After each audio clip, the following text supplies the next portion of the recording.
Thank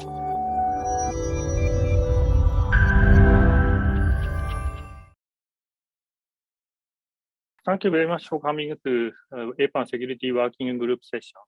My name is Yoshiaki Kasahara from Kyushu University, Japan. I'm a chair of APAN Security Working Group. And there are two co-chairs, Rakesh-san from India and Jamie-san from APNIC.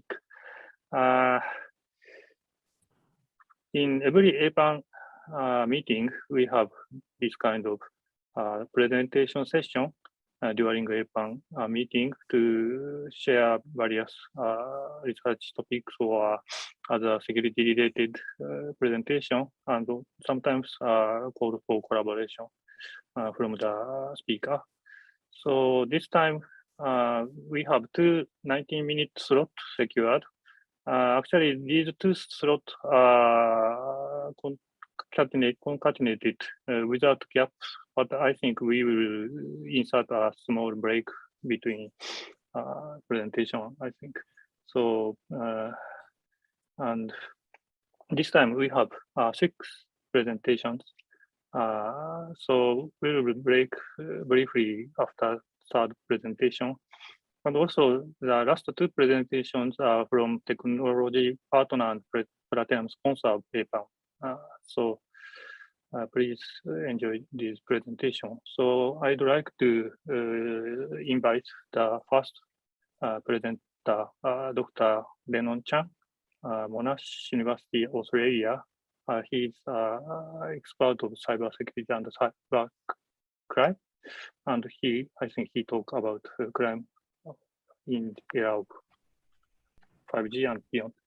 So wait a moment. Can you share your presentation? Yep, I'll share my screen now. Yes, please. I think each speaker is assigned about 30 minutes, including Q&A. So please go ahead when ready. I'll be short and sweet. Thank you, Yoshiaki Sensei, for the invitation, and thanks APAN for the invitation. For me, it's actually good evening, and I believe to most of the people who are attending the conference will be good afternoon, and maybe for Yoshiaki Sensei will be good morning. Anyway, good day, everyone. It's great to be here to share with all of you some of my observations and thoughts on 5G, IoT, Internet of Things, and cybercrime. Lennon Cheng, I'm a senior lecturer at Monash University. I teach, my research focus mainly on the intersection of technology and society, especially on cybercrime and the governance of cyberspace. So I've been teaching cybercrime at Monash University and formerly at the City University of Hong Kong for more than 10 years. And of course, we definitely see a huge change of the use of technology in the past 10 years. And we're seeing technology even more close to our everyday life, or become part of our life now. And it's actually quite difficult for me to really keep up with all the technology for myself, as someone who is what we call digital immigrants. It's I've been talking to students who are born in after 1980s, and tell me new different technology that they've been using, which I never heard of. So I've learned something like Kik this week from the students, and know how damage it can be to image abuse and revenge pornography, lots of things. So that's something I think is quite important for old generation like me and some of you here to really understand the situation, and to really understand what are the new apps that has been developed, and the damages that might cause, that might bring to the society, along with the benefit. So today I'm going to share some observations of the and predictions of crime on in the era of 5G and beyond. There will be new opportunities for criminals to use 5G technologies and applications to conduct cybercrime. We'll sort of touch on the type of cybercrime that I think might be facilitated or enabled by 5G and IoT technology. So I'm sure most of you are very familiar with the 5G technology and its applications. 5G technology opens many doors for us as it is much faster and stable. We see appliances that are connected online, and most of home are built as a smart home using 5G technologies, including lighting system, control of energy, or like the one, the smart fridge. Now you can open your door with facial recognition applications or voice recognition applications. You can also ask your Google Home to instruct your coffee machine to make you a coffee in the morning before you wake up. You don't have to leave your warm bed in the winter to raise the blind or worry about no one is at home watering the garden. Among all these applications, a couple of things I like the most of 5G application is definitely the smart fridge. You no longer need to come up with a shopping list or making an order online. Your fridge will do it for you. Your smart can do that, and also deliveries. Driverless cars is also one of my favorite IoT technology as well. The reason why I combine these two is I'm sort of expecting one day my fridge will talk to my driver's car and take me to a bottle shop on my way home, because the fridge realized that there's leaking. I'm running low of my beers in my fridge, and I believe this will be happening very soon in the near future. And I'm really looking forward for this to happen. And the other technology that I usually like to talk about is the smart toilet. I believe this might already been happening in Japan already. Maybe Yoshiaki Sensei can talk about this a little bit more. He'll probably know more than I do. In old days, we have the total toilet that can warm up the seat, but now this smart toilet will be able to connect all your medical what we call, they'll perform as a medical equipment. When you are doing your business on the toilet, it can at the same time do some testing of your blood or wheeze or poo and send the result to the doctor to monitor your health issue. This is especially useful for people who got chronic conditions and need regular monitoring. Now you don't have to go to the clinic or pathology to do all those testings. You don't have to queue up and worry about getting COVID. The toilet will do the job for you when you're doing your everyday business. So this all sounds very promising and showing that 5G are bringing us a lot of benefit to our everyday life, apart from taking away pathologists' jobs so far. Indeed, the Internet of Things will definitely make our life easier, but we shouldn't ignore the negative side that IoT, Internet of Things, can bring. While we're enjoying all the good side the Internet of Things brought to us, we should be also wary about other type of Internet of Things, that is the Internet of Threat. Since everything is now connected onto the Internet, that means everything is hackable now. It creates a great opportunity for hackers and open a great future for cyber criminals. So for most of you who are familiar with the governance of cyberspace, we're probably familiar with this book. So back in the 1990s, Professor Lawrence Lexie from Harvard Stanford University, in his book Code, argued that the internet wasn't originally built for commercial use. That is, potential security problems were now emphasized at the beginning of the development of the technology.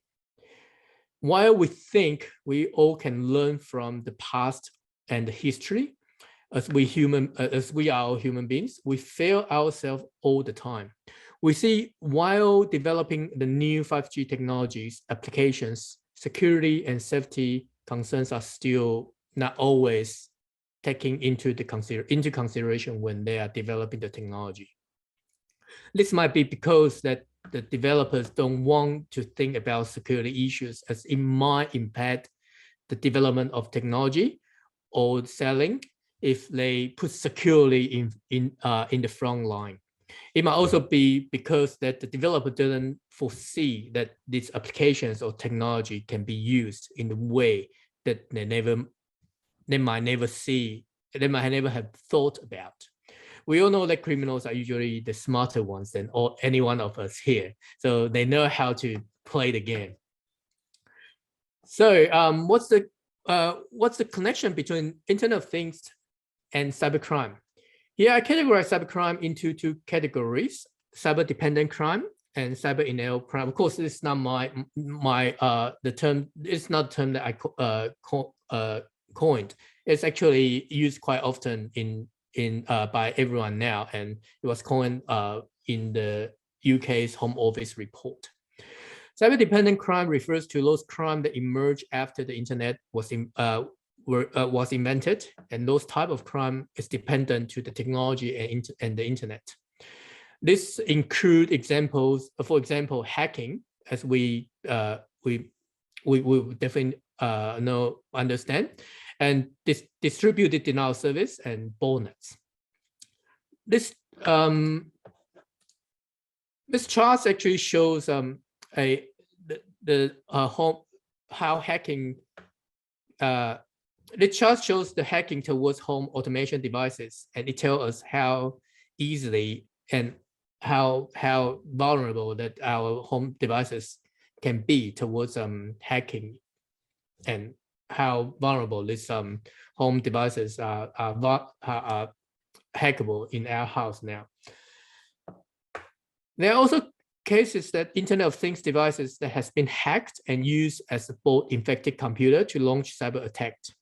We can also see the Internet of Things botnet are on sale on darknet with cheap price. Crime as a service is becoming more and more popular. Spam with a cheap spam or unsolicited message is now also linked with IoT devices. Not only do IoT devices can be used to disseminate unsolicited message like this one, sending a spam out to other people. This is actually quite interesting that we see some smartphone owners in China complain about their smart fridge has been attacked by spam. So they send out unsolicited commercial to the smart fridge, and they ask either the owner of the fridge need to order something in order to take down the commercial, or to pay extra membership in order to have a advertisement-free smart TV for daily use.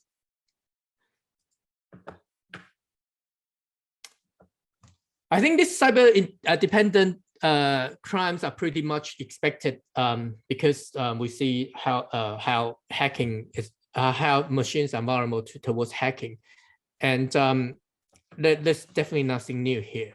The new part is that it is getting even worse, and might cause great impact and inconvenience to our everyday life when it happens. What is less discussed here is the impact of Internet of Things on cyber-enabled crime. Cyber-enabled crime refers to traditional crime that has been facilitated or amplified by new technologies. For example, online scam. You'll see more scam happening nowadays, and online dissemination of pornography or child exploitation materials, etc., etc. Privacy invasion is definitely going to be a big problem in the era of 5G and beyond, as every Internet of Things devices are coming with that comes with audio and video functions that can easily be used to monitor people's life. Well, here, of course, there's a discussion on whether privacy will be an issue for young generations, as their privacy has already been given out by their parents, and they don't have any ways of measures to claim their privacy anymore.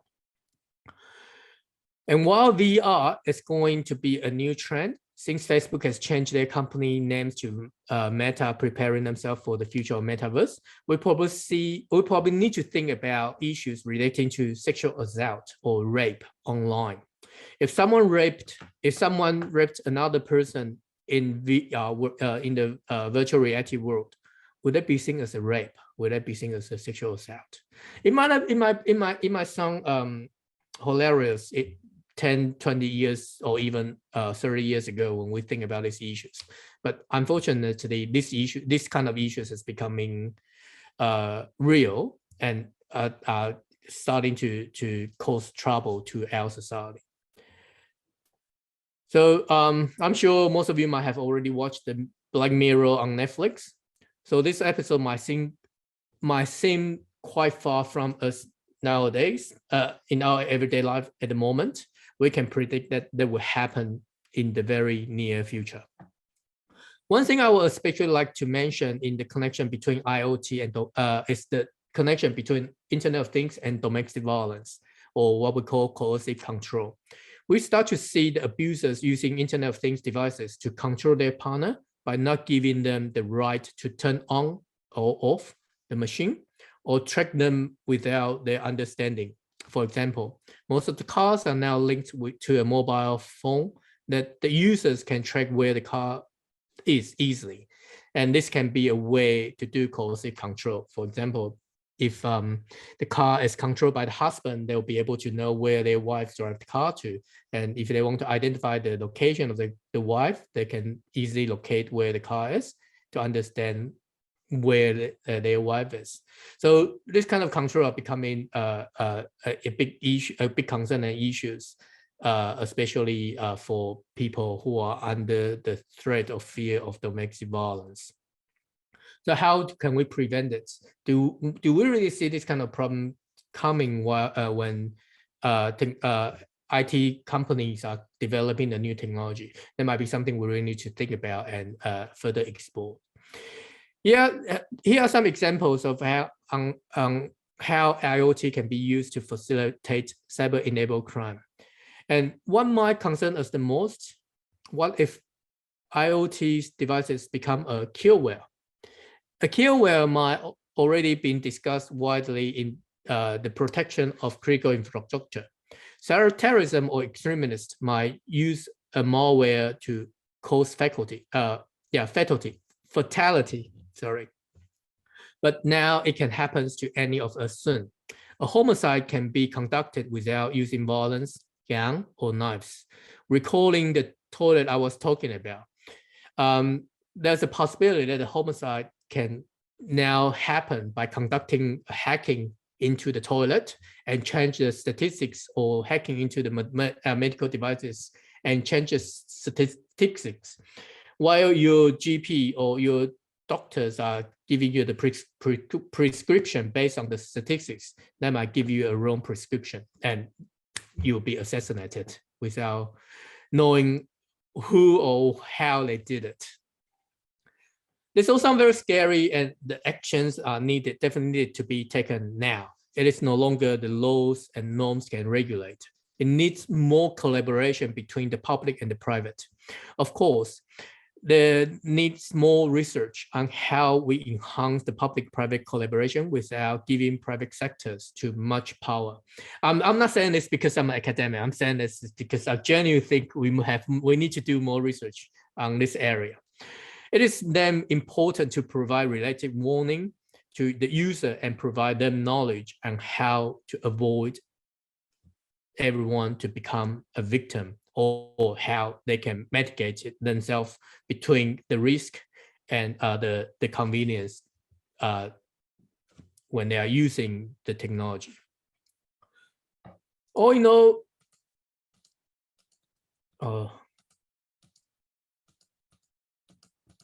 I'm skipping all this. All in all, we see crime follows opportunity, and the evolution of technology make it difficult to identify how crime will change through the access of to technology. It is important to consider risks and mitigate them earlier.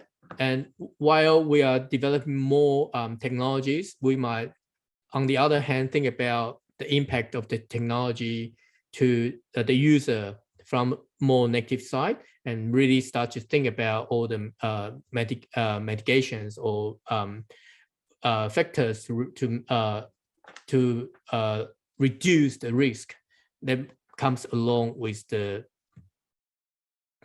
convenience that the technology brings us. I'll stop it here. I'm happy to take questions.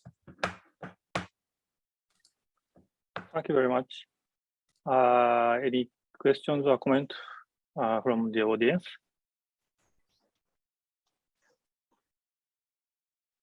Anyone?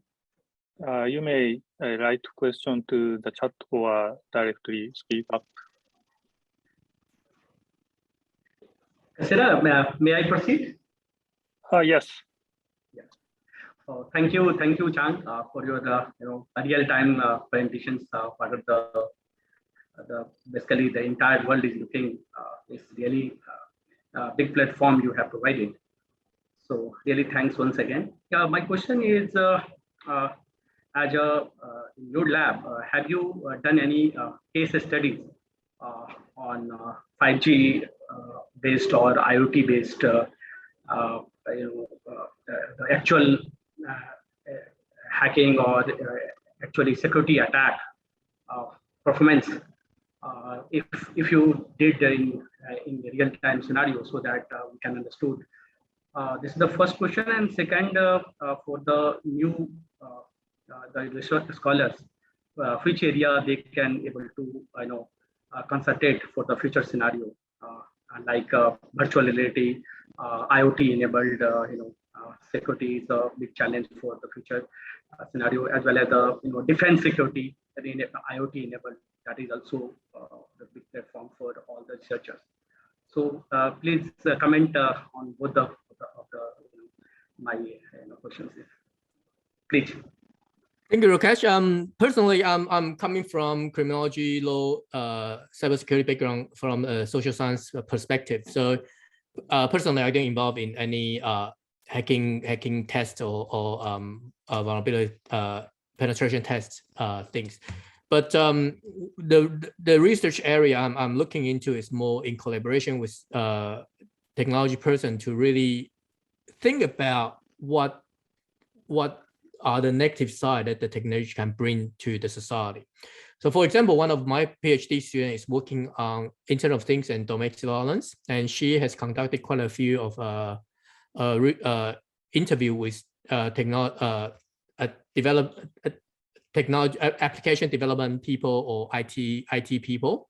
They did not, the general comments towards IoT and domestic violence, that they didn't foresee that Internet of Things will be used in such a wrong way.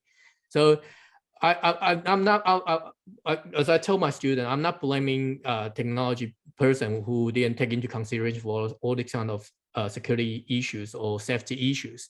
A lot of time it's because we didn't foresee how technology are being used. And for this part, I do see a need for interdisciplinary collaboration, while IT people, technology people, people from computer science, computer engineering are doing developing a new technology. Can maybe we can incorporate people from psychology, criminology, social sciences to come in to see to come up with different scenarios on how this technology might be able to be used in an active way, and whether we can incorporate all this kind of risk in the design of the technology. And of course, this is a more ideal world. I know when we really want to take into consideration of security issues when in the development of application, that always delays the development of the application or technology, or it might make the technology Yes. impossible, right? So the key thing here is how. I'm not saying that we definitely need we need to take into consideration of all the technologies. It's more like when we're using a knife, we know knife can be used to kill a person. But how we come up with a way to tell people, to educate people of this kind of risks and how we prevent that being used in a negative way. It's the things I'm promoting. So is this true? The behavior of the person, behavior modeling can able to provide the platform to detect the cyber security. Is this possible? Yeah, that might be an idea. Yes, yeah. And for that, we'll definitely need a whole group, a good discussion on an interdisciplinary group to have a discussion on that. And that's what I believe. That's why we are all here to networks. Yeah. Yes. Thank you from my side. No worries. Thank you very much. Any other questions or comments?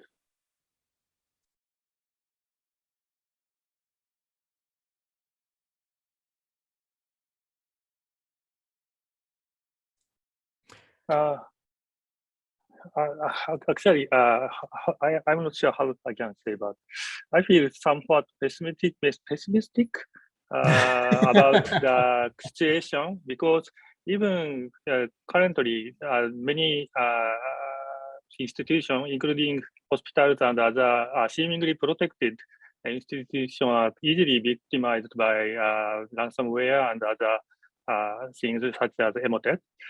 And also, when cheap devices are produced, usually the security is not the highest priority. So there are so many insecure devices produced cheaply and scattered all around. So I wonder if it is possible to regulate such a malicious or how can I say,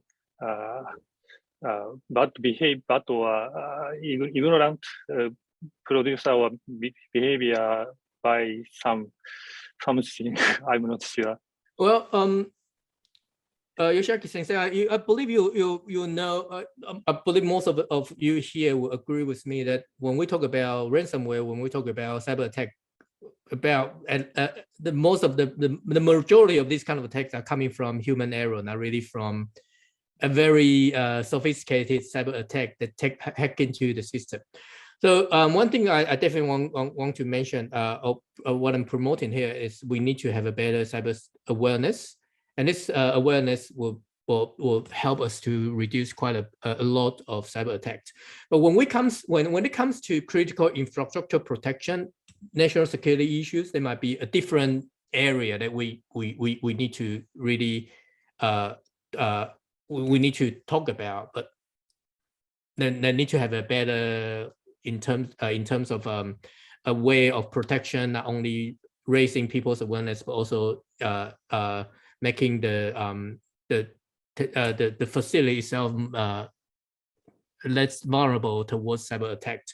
One of the key things here will definitely be how we stop shaming those people who are under attack and encourage them to report as a victim. I believe I sort of still feel after 10 years of promoting those kind of ideas, most of the cyber victims are still not willing to stand up, sharing their experience, because they see it as a shameful thing, or they might be criticized for not doing a good job for protecting their system. If, for example, if a bank in Australia or in Japan or in India under cyber attack, people will start to blame the bank rather than blame the hacker, right? I think this is kind of mindset we need to change. Of course, this based on the hypothesis that the banks are doing a good job, are doing whatever they can, and there are still ways that hackers will be able to sniff in and hack into the system, and that will be the part that we will need to have a better technology, a better design of the technology to prevent that. But in the cyber world for technology, it's definitely going to be some errors in the design in the design as it's made from code, and these things I'll leave it to tech person to discuss.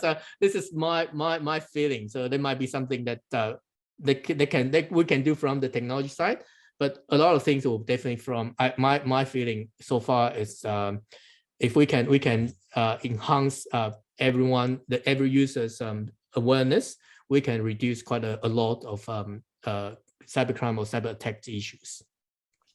Okay, thank you very much.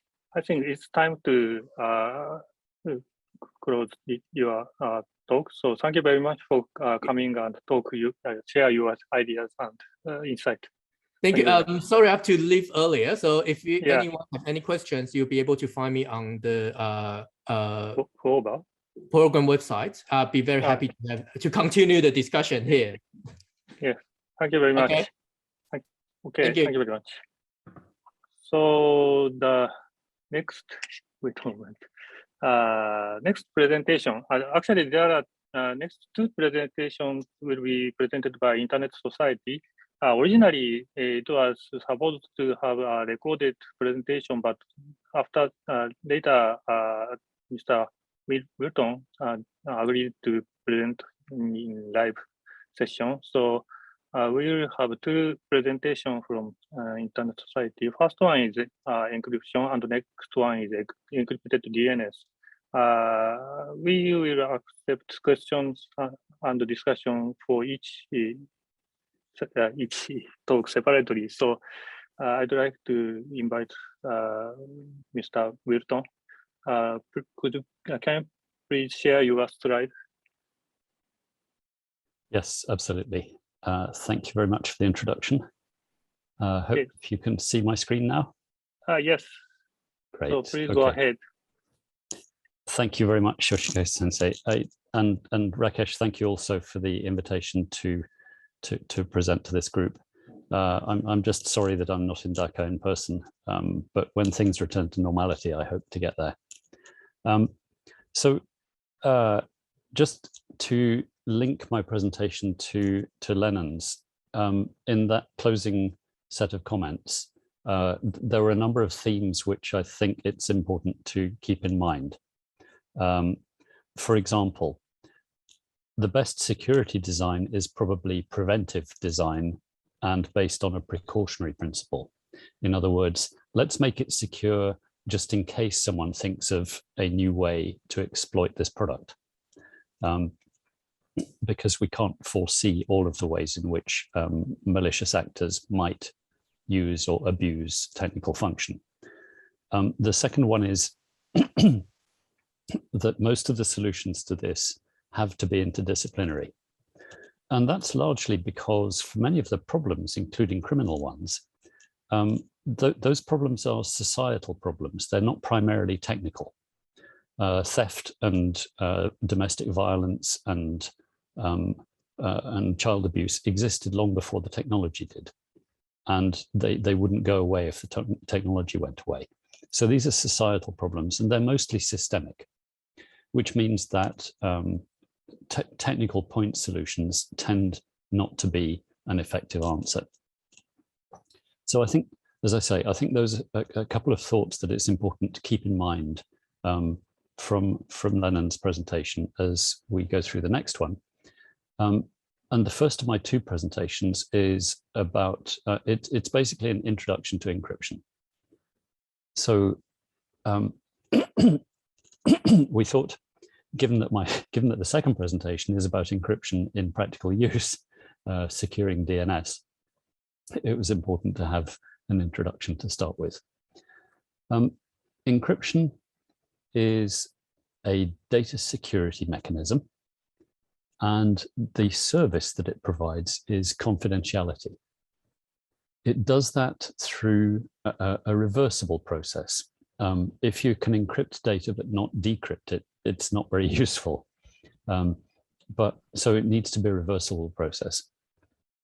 But it's important also to remember that encryption doesn't make information inaccessible. If someone's tapping your phone line and you encrypt your conversation, they can still tap the phone line.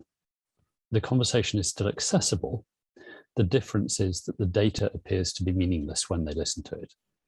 So encryption doesn't make your data inaccessible, but it essentially makes it meaningless.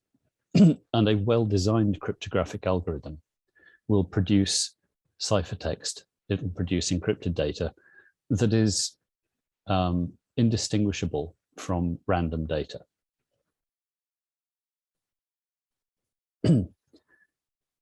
So the way that this is usually achieved in classic encryption systems is to combine the input data, the clear text, with a key, and then scramble the data such that the scrambling can only be reversed by someone who has a copy of the same key. What I've just described there is symmetric encryption, and in a moment I'll talk a little bit about the other kind, asymmetric or public key encryption. So at the top of this slide, you can see a diagram showing symmetric encryption, and the important part here is that the key that's shown, the blue key, is the same at both ends. So symmetric encryption is not only reversible, but it is reversible by essentially doing the same thing with the same key, but backwards. It's a lot like using a cache box to send your messages. In other words, you have one cache box and two keys. The sender has one key and the recipient has the other key, but the keys look exactly the same. They work on the same lock, and one of them opens it and the other one closes it. So that's the principle behind symmetric encryption. And the convenient thing about that is it represents pretty accurately how we think about, for example, locking and unlocking a box or locking and unlocking a door. You wouldn't expect to lock your front door with one key, but then have to use a different key to open it. However, with asymmetric encryption, that's essentially what you do. Asymmetric encryption is still a reversible process, but to reverse it, you have to use a key that's different from the key that you used to encrypt the data. This sounds somewhat counterintuitive, especially if you're thinking about the cache box model. But one way to think about it is with asymmetric encryption, it's a little bit like using a padlock instead of a lockbox. So with a padlock, anyone can close the padlock, but only the person who owns the key can open it again. So there's an asymmetry there, which is not a bad analogy for how asymmetric or public key encryption works. The vital thing here is that once something has been locked with the public key, you cannot unlock it by repeating the process with the same key. You have to have a different key in order to unlock the encryption. Now, this is useful because symmetric encryption suffers from a slight problem, and it's the same problem as if you were using a lockbox. If you're using a lockbox, it's easy to put your message into the box and close it with the key, and then send the locked box to your partner. But it's no use to your partner unless they have a copy of the key. So how did you get the copy of the key to them securely? Did you put it in another lockbox, lock that, and send it to them? There you've got a vicious circle, a never-ending cycle, because somehow you have to get the first key to your recipient. Well, the good thing is that asymmetric encryption provides a way to do that. Because what you do is you look up your recipient's public key, you take a copy of it, and you use that key to encrypt a symmetric secret key. You then send that encrypted symmetric key to your communicating partner, and they can only unlock that with the private key that they have kept in their own premises. Someone who sees the encrypted message go past and who also has a copy of the recipient's public key cannot decrypt the data using that key because of the asymmetry in this encryption mechanism. So the encrypted key is safe, even though the key under which it is encrypted has been published. It can only be decrypted with the private key of the recipient.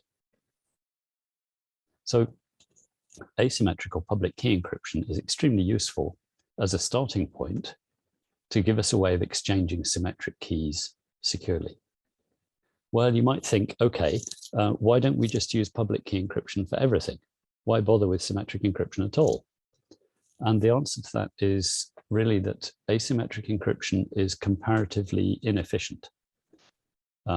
It is more computationally intensive than symmetric encryption. The keys that it uses tend to be much longer, so it's more expensive in terms of processor time and storage.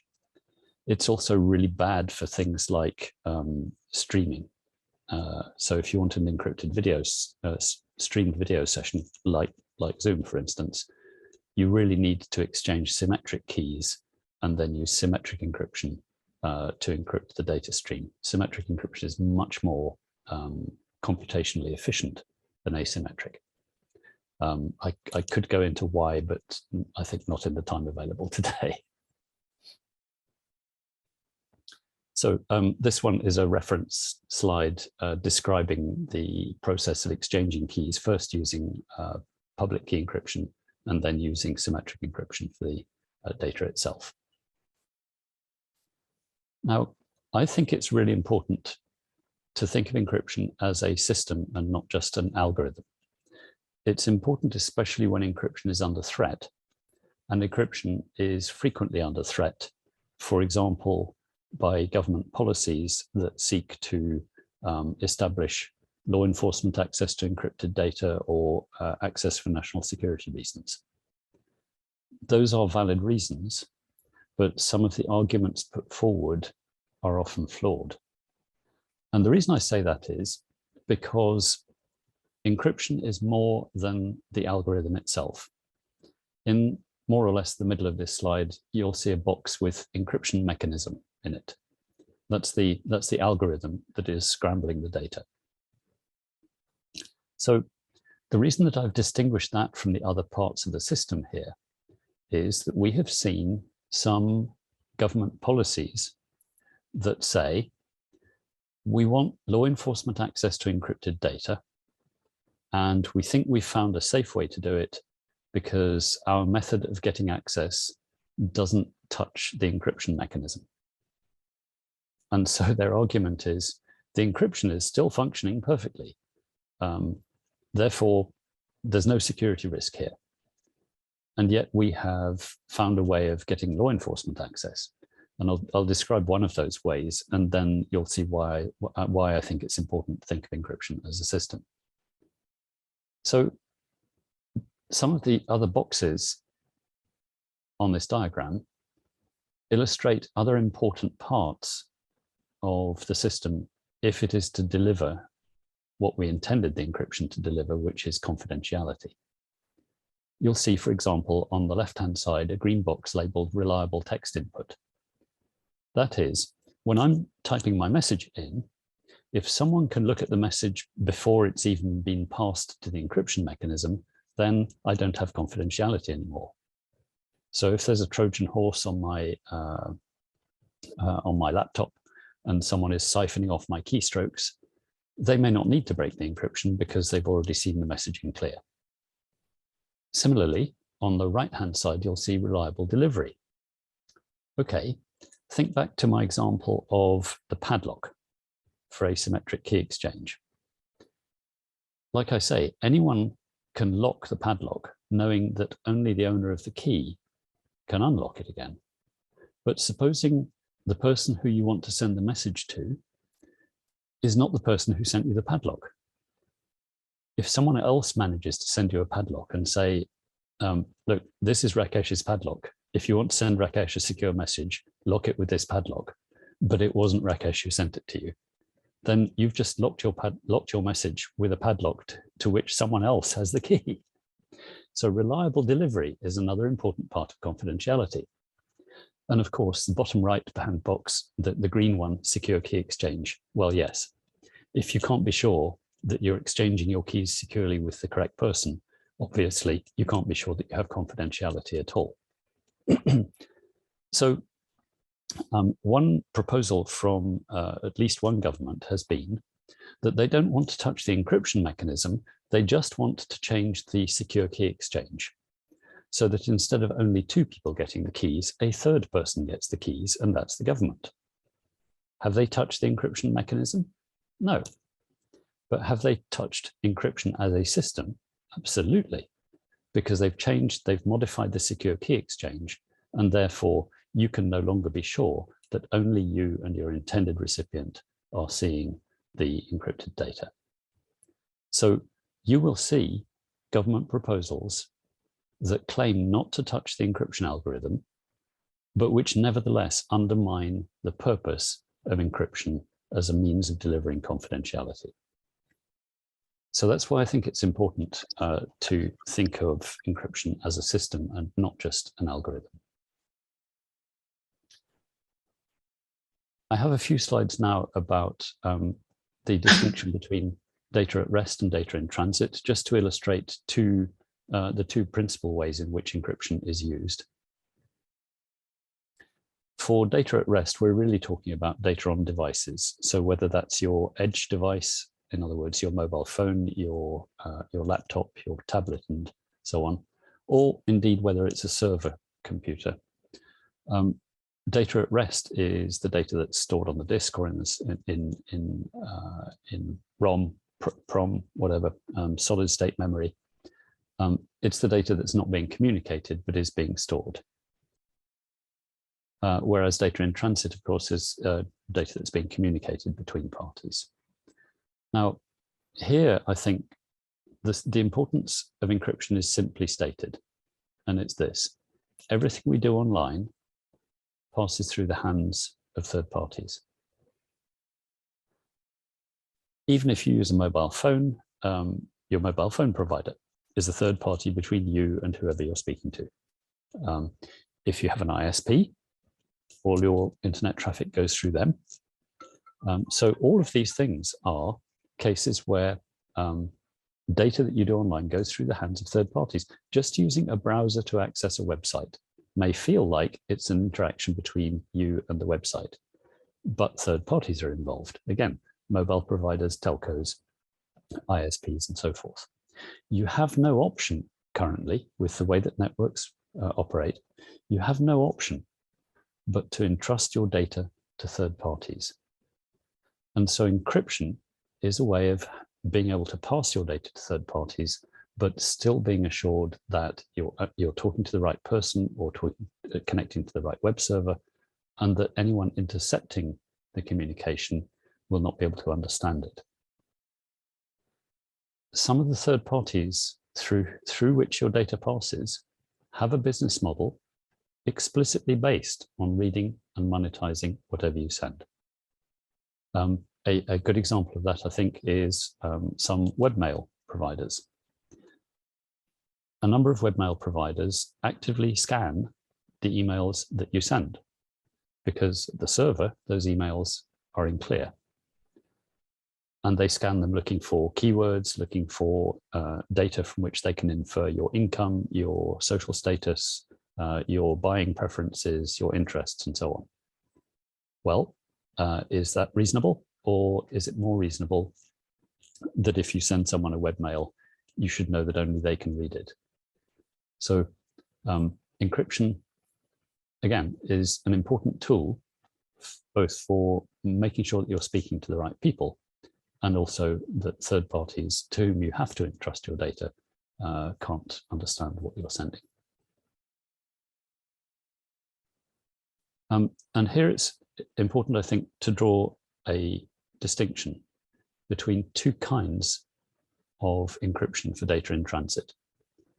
The most widely deployed form of encryption is transport layer encryption, TLS, which is what's used by HTTPS.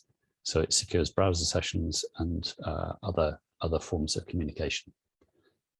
But TLS as a transport layer protocol stops encrypting data at each hop. So, for example, in the webmail case that I mentioned, the communication session between your client and the webmail server is encrypted. So the data is protected in transit. But on the webmail server, it's no longer in transit. It's come out of the transport session. And at that point, it's not encrypted. when your recipient connects to the webmail server to pick it up, if they use HTTPS, then that session will be encrypted. And therefore, in transit, the message is encrypted again.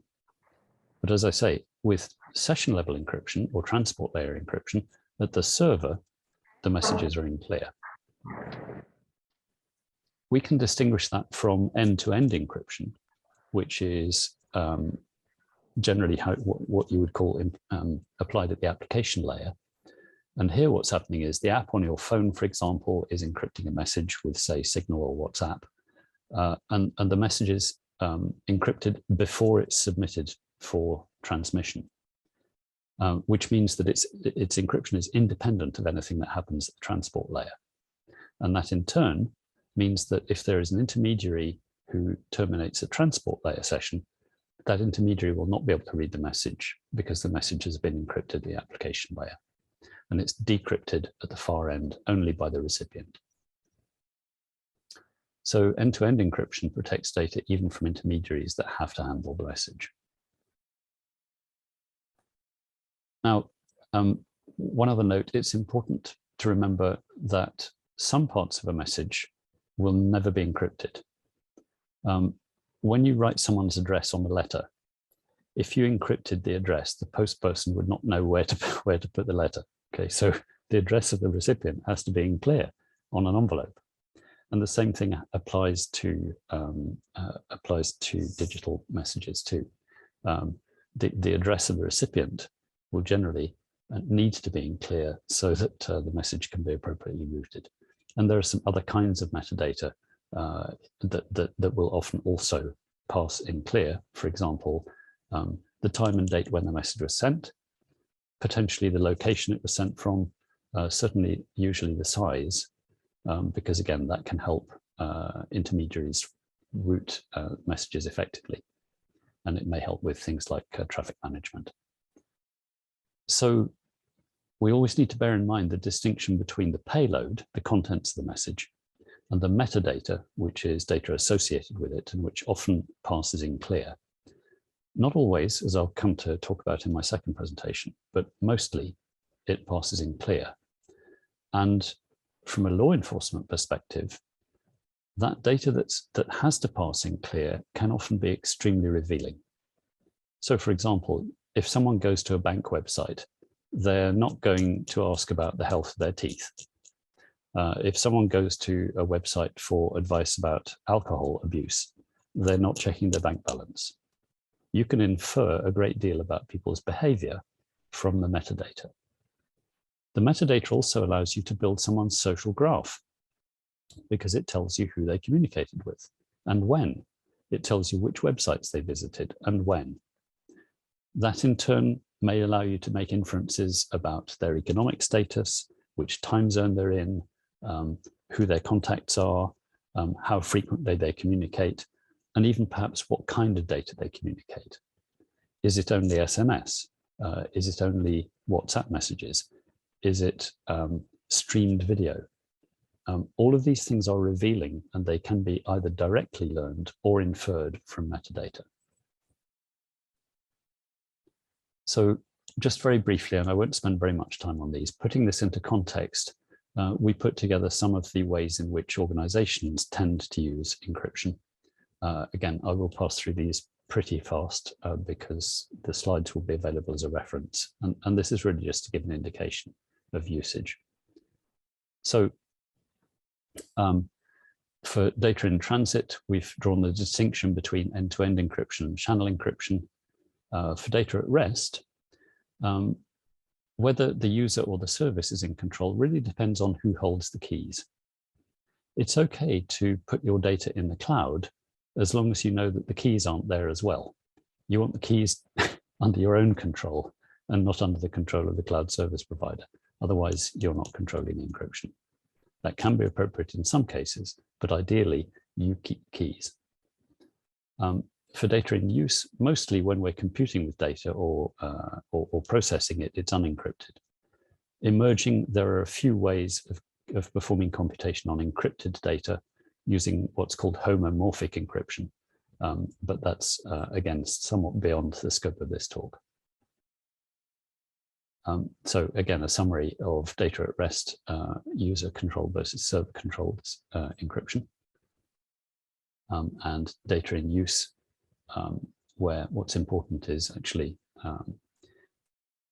who can get access to the keys. And again, the physical analogy is really great. It's no good locking your front door if you then leave the keys in the lock, or if you leave them on the doormat. Once you've locked the door, you have to manage your keys securely. And the same thing happens with virtual keys too. For websites, as I mentioned, transport layer security is available. It's not always used, but if your browser uses HTTPS, then you at least have transport layer encryption. So this is important as a protection against things like man-in-the-middle or interception attacks. And again, that's slightly outside the scope of this introductory presentation. For data at rest, you don't have to rely on just one layer of encryption. Sometimes there's application level encryption as well that you can use. And this should correspond to your threat assessment and the degree to which you think you need to protect your data. There is generally a trade-off between security and usability. And the more securely you lock something up, the more effort a user might have to go to in order to unlock it again. But some of these things are increasingly usable. Two-factor authentication is definitely one example, and you can achieve extremely effective two-factor authentication now simply by using something like a small USB key that sits in the USB slot of your device.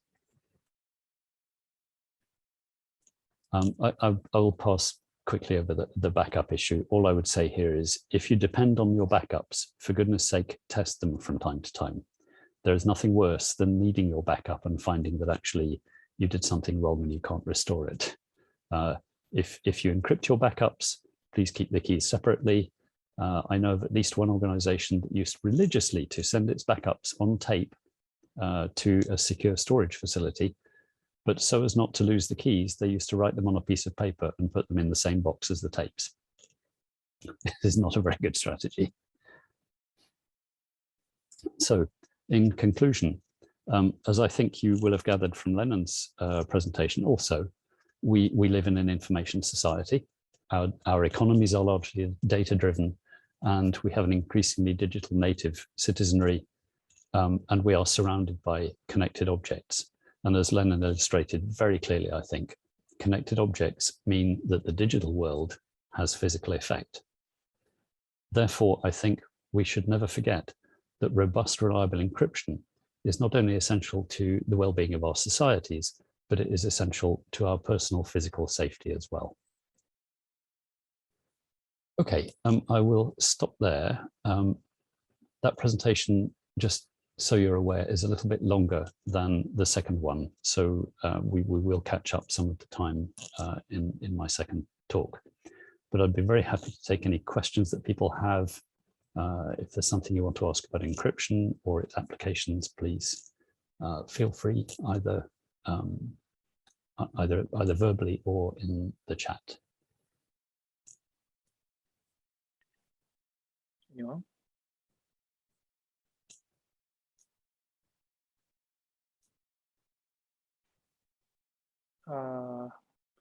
Well, I think this is a bit application side, but I think I always worried about the email security. Actually, I think SMTP is inherently insecure, but maybe many people doesn't realize that fact. And I wonder, even now we are using opportunistic TLS, and there is no guarantee that the connection is even encrypted. So are there any activity or something to improve the situation? I'm not sure about. If you know something, please. Yes, thank you. That's a good question, especially about encrypted email. I've been in the IT industry since 1984, and at least since 1993, I was working for a large American corporation, which was looking for secure email solutions. And we found a company that had everything. They had secure email, so they had a software toolkit that would integrate into an email client, encrypt your emails, a simple button. Instead of the send button, there would be an encrypt button, and they could do the same thing for files. And it looked fantastic. And we went to speak to them in the mid-90s and bought the company. And yet still secure email seems not to have happened. Partly, I think it's an interoperability question. You need all the email providers to offer a compatible encryption and decryption mechanism. And that seems to be difficult for them to do at scale collectively. However, I think one of the most promising developments in the last few years has been the rise of end-to-end encrypted messaging apps. And I think in a sense, those have probably overtaken email as an encryption mechanism. But you're absolutely right. By default, unless you use SMIME or PGP, emails are essentially like sending a postcard. Anyone who handles the postcard can read the contents. Hopefully, and I think the reason why secure messaging has taken off is not necessarily so much that it's secure, although people know that it's secure, but because it's secure even if the user does nothing. It does everything automatically. You don't have to worry about key exchange, it does it. So I think the fact that it has been made so usable and so transparent to the user is a big contributing factor in its takeoff. Thank you very much. Any other yeah, if the time permits, then I can. The time available, Krishna, then I can. Yeah, okay. One short question, please. Yeah. So since you have given the idea about end-to-end encryptions, so what are the problems basically for the policy to deploy it like WhatsApp, Facebook, for the end-to-end encryptions for the real-time scenario? Basically, we heard that there's some implementations policy problem with the different countries. So could you please highlight something about end-to-end encryptions? Yes, sure.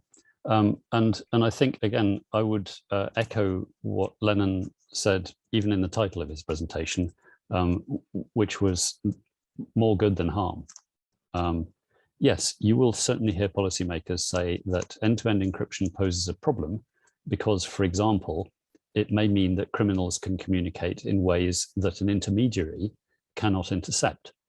Well, if an intermediary can intercept the communications, then the police can go to the intermediary and say, I want access to that conversation. If the intermediary doesn't have the keys to the conversation, then that option for the police goes away. And so, yes, you will hear governments and law enforcement say that end-to-end encryption is making our life more difficult. Well, one answer to that is a very simple one that was given by Steve Bellovin, who's been working on internet security since before most of us knew the internet existed. He said, the job of law enforcement isn't supposed to be easy. If law enforcement have frictionless access to everything they want, you're living in a police state.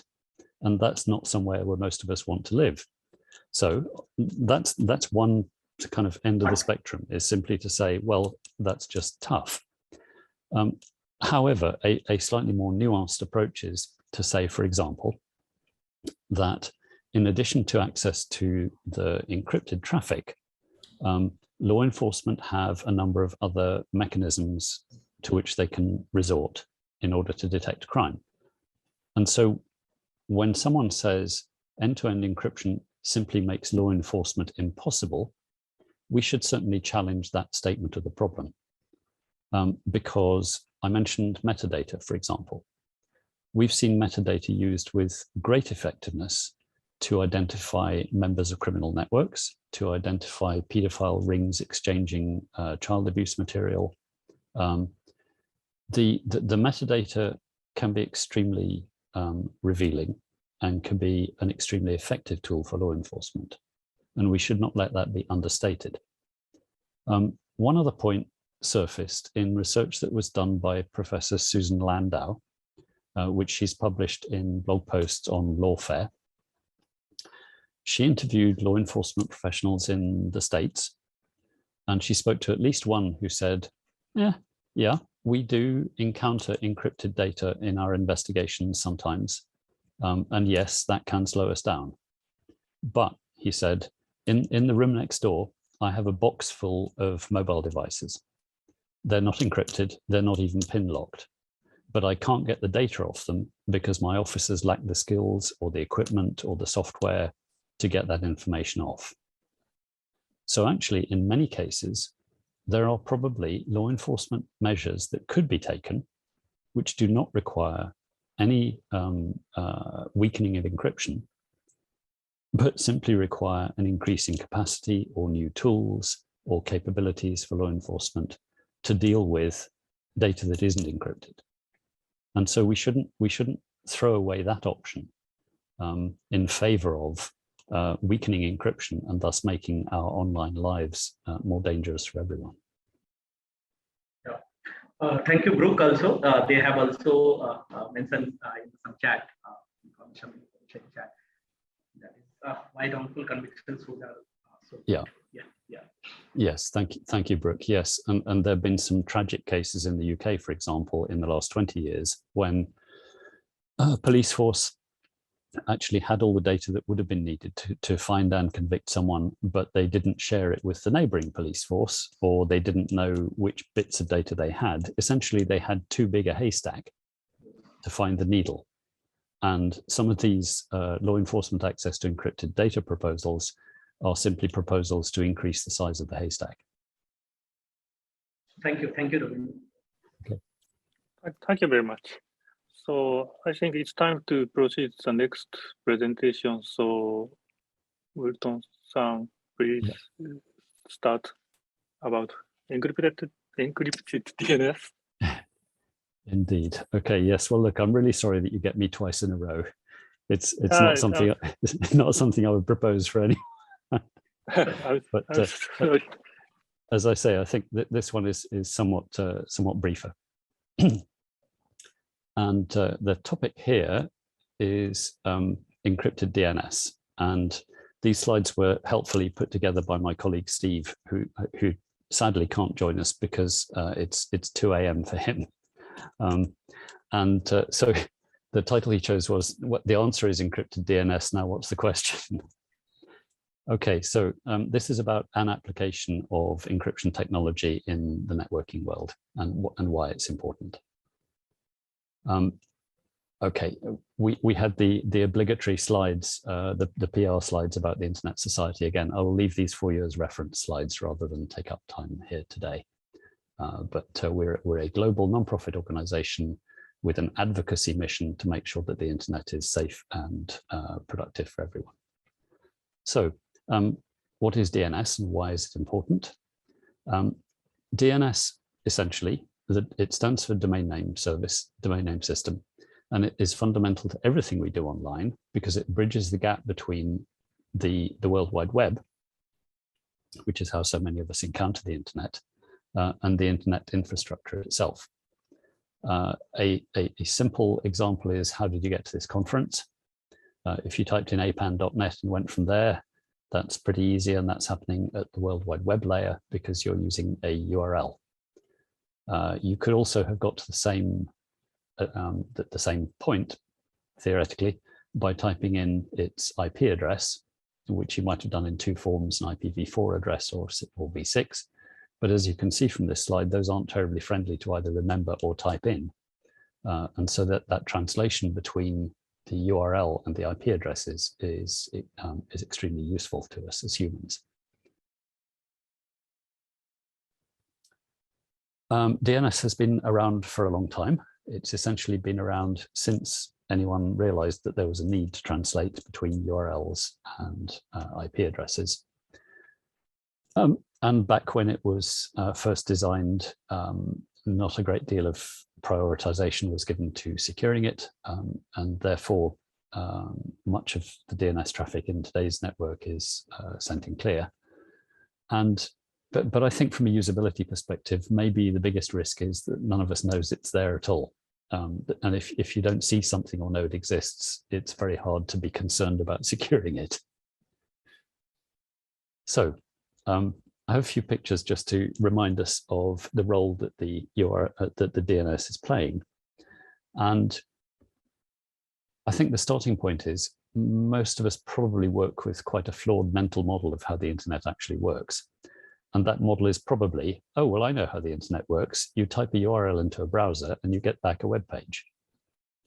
Okay, well, that's the user interface to it, the user experience, but actually what's happening is something else. So for example, when you type in a URL, what's actually looked up is the IP address of the web server, because the routing happens at the internet layer rather than at the World Wide Web layer. The web layer is really just the user experience, but underneath the navigation is done by using the internet, the IP address. And it wasn't really until I was putting this slide together that occurred to me, when you're going from your browser to the website, it's easy because you type in a web address, a URL. But what happens when the website wants to send you something? Your browser doesn't have a URL. And that really, I'm sorry, but that only occurred to me yesterday evening. There's no URL for your browser. So the website, if it wants to send something back to you, it has to use an IP address. Which just goes to show I've been working with a flawed mental model of how the internet works for about 25 years. Okay, so how does that translation happen? Well, actually, the first thing that happens in your browser is not that you're sent to the website. It's actually that your browser initiates a DNS lookup to say, here's the URL I want to go to. What's its actual network address? And that lookup happens at the DNS, the domain name service. So already we've added another node to this otherwise very simple diagram. So we've now got two layers, the web layer and the internet layer, and we've got three nodes, the browser, the website, and the domain name service. So again, the function of the DNS here is to translate a URL into an IP address. Much like a telephone directory in olden days, looking up someone's name and getting their phone number. Because it's easier to remember a name than a phone number, especially now when we don't remember phone numbers anymore, we just keep them in our phones. So that's not actually what's happening either, because you don't go straight to the domain name system. What actually happens is you go to a thing called the recursive resolver. And it's called recursive because it won't necessarily get the answer first time. It may have to try several different ways before it gets the correct answer. So I won't go through the sequence, but essentially the recursive resolver will try a number of different name servers in order to find out who knows what the IP address is for the URL that you've typed in. And so actually a single inquiry from the browser may result in numerous DNS inquiries via the resolver to different name servers. So this matters because the DNS traffic across all of those links often travels by default in clear, unencrypted. And of course, if you look at the role played by the resolver, it's clear that the resolver sees all of that traffic anyway, whether it's encrypted in transit or not. The resolver needs to know which web address you were looking for, and it needs the IP address. It needs to see the IP address on the way back from the name servers. The second point, the third point here is that these boxes in red, the recursive resolver and the three flavors of name server, are by no means necessarily operated by the same entity. In fact, in pretty much every case, they will be operated by at least two different entities and probably more. And so it's by no means the case that all of them have the same privacy policy, for example. It's by no means the case that they all would make the same privacy commitments to the user. And so immediately you can see that there are potential security and privacy issues here, because this is a highly distributed system in which different players may essentially be playing by different rules. So it's important that you should know the basis of trust in the resolver. And when I use the word trust, I always try to encourage myself to complete the sentence. Not just to say, oh, I trust the resolver, but what do I trust the resolver to do? Well, in its most fundamental form, I trust the resolver to get me the right address. That's its core function. But am I also trusting the resolver to respect my privacy? And if so, what is the basis of that belief? And that's pretty hard for most users to answer, especially if you don't know what a recursive resolver is or what role it plays.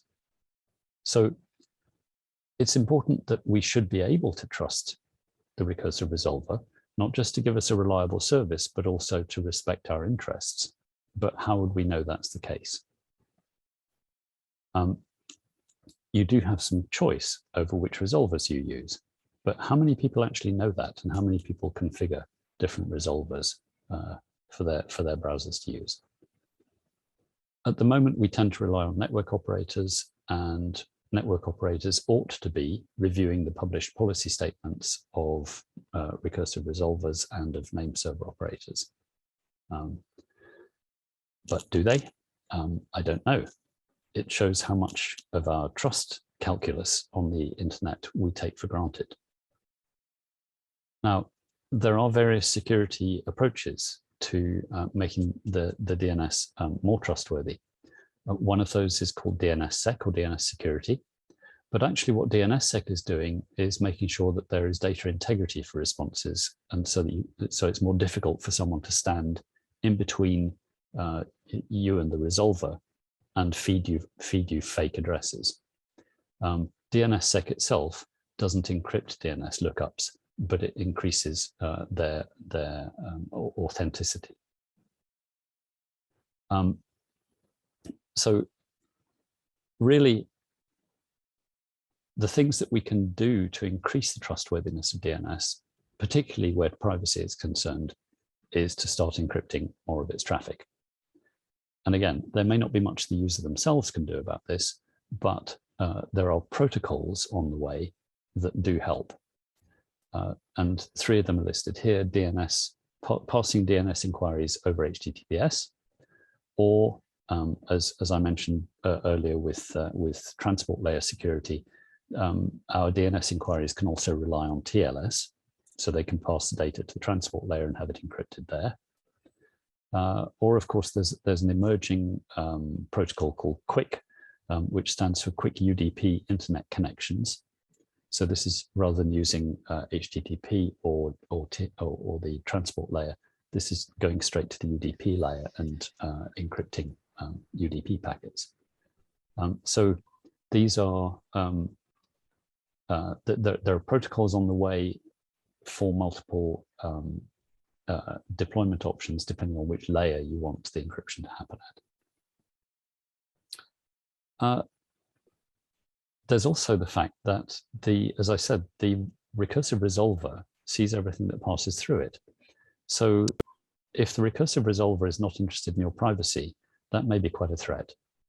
And so a number of people are looking at ways to increase the privacy of that mechanism. And I will talk briefly about the first one here, oblivious DOE, DNS over HTTPS. So what's happening here is that we're adding a further box, the green box bottom left, to the existing setup. Here I've labeled it as the oblivious DOE server, ODO server. And what this is doing is your DNS lookup request will not go straight to the recursive resolver. It will go first to the DOE server, and the ODO server will look at what address you're trying to get to, and will encrypt part of the packet and send the remainder unencrypted to the recursive resolver. So what's happening here is that the oblivious DOE server knows who you are, but doesn't know which web address you're wanting to look up. So it passes to the recursive resolver just the address that you want to look up. It doesn't pass on your identity as well. It'll send its own identity. So the recursive resolver then knows what to look up, but it doesn't know who asked. So it can do its job as usual, asking the root name server and the TLD server and the authoritative name server until it gets an answer. What it gets back is an IP address, but it doesn't know who originally asked for that. So it will then encrypt the IP address and pass it back to the oblivious DOE server. The oblivious DOE server now doesn't know what IP address it's been given, but it does know who asked for it. So it will pass it back to you, and you can then decrypt the IP address that the recursive resolver encrypted for you. So by inserting this additional element into the protocol flow, we can separate the identity of the requester from the IP address that they're asking for, and ensure that the recursive resolver and the oblivious DOE server only see the minimum information they need in order for both of them to perform their functions. So this sounds like it should be an unqualified good thing. But actually, encrypted DNS does raise some issues in the sense that, for example, if you're a network operator, it may make it harder for you to manage your network, to inspect content, to implement different classes of service depending on where people are going and what they're asking for. So some network operators are not entirely in favor of encrypting DNS. Some people think you should encrypt it all because that offers the best privacy. Some network operators say, no, actually, I need access to some of this data for troubleshooting, in order for regulatory compliance, for detecting malware, and so on.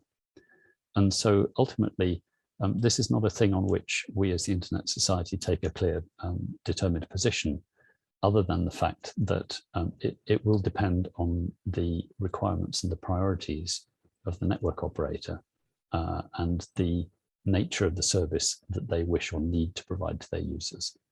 And that may well differ, for example, in the enterprise case from the general consumer case.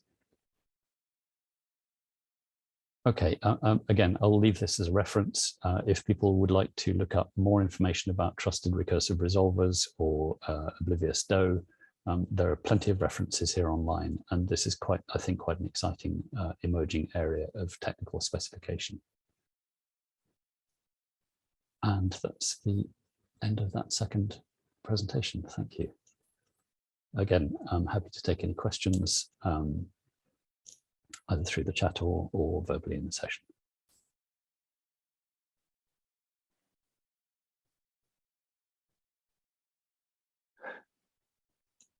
Thank you very much.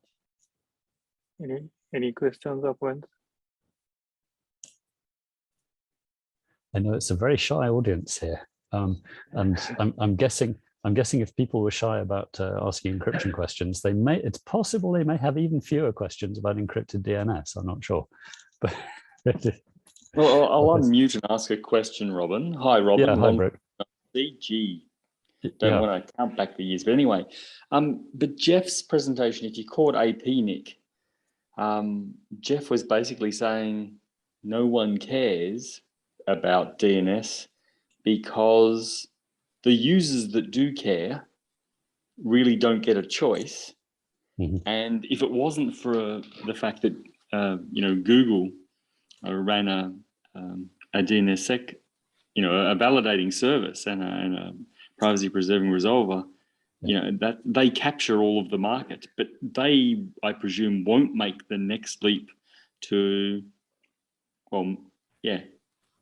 they wouldn't want people using an oblivious DNS server in front of their resolvers because they run it because they want to get metrics on people. They want to know where I'm going, and they presumably want to know about new sites before anyone else so they can index them. So they can still achieve that with oblivious DNS, but some of the other features reduces, you know, those operators from being able to make more money out of the service that they run. And DNS is just a cost to ISPs,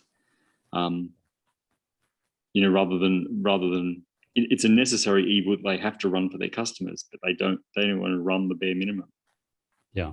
Can you see a way that can never change? Well, I can, but it's another one of these things where what we're facing here is a systemic problem. And the temptation is to try and fix it by applying a technical point fix. And this, so I mean, if I had to summarize in one sentence what's wrong with the world and the internet, it's basically that that we keep encountering systemic problems and trying to fix them with point solutions. I might have to have that either tattooed or printed on a t-shirt. But to make it a bit less abstract, yes, you're right. If at the moment no one knows what the DNS does or what its potential privacy impact is, then clearly consumer behavior is never going to guide service providers to do it any differently. Yeah, ignorant consumer behavior is not a way to change the market. It's not an effective market force. So what do we do?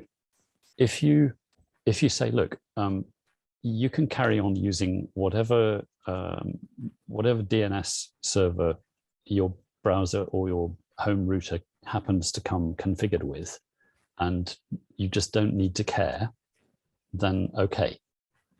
But if we want people to have a secure option, imagine that that there are 2 or 3 privacy-respecting recursive resolvers on the planet, and everyone uses one of those.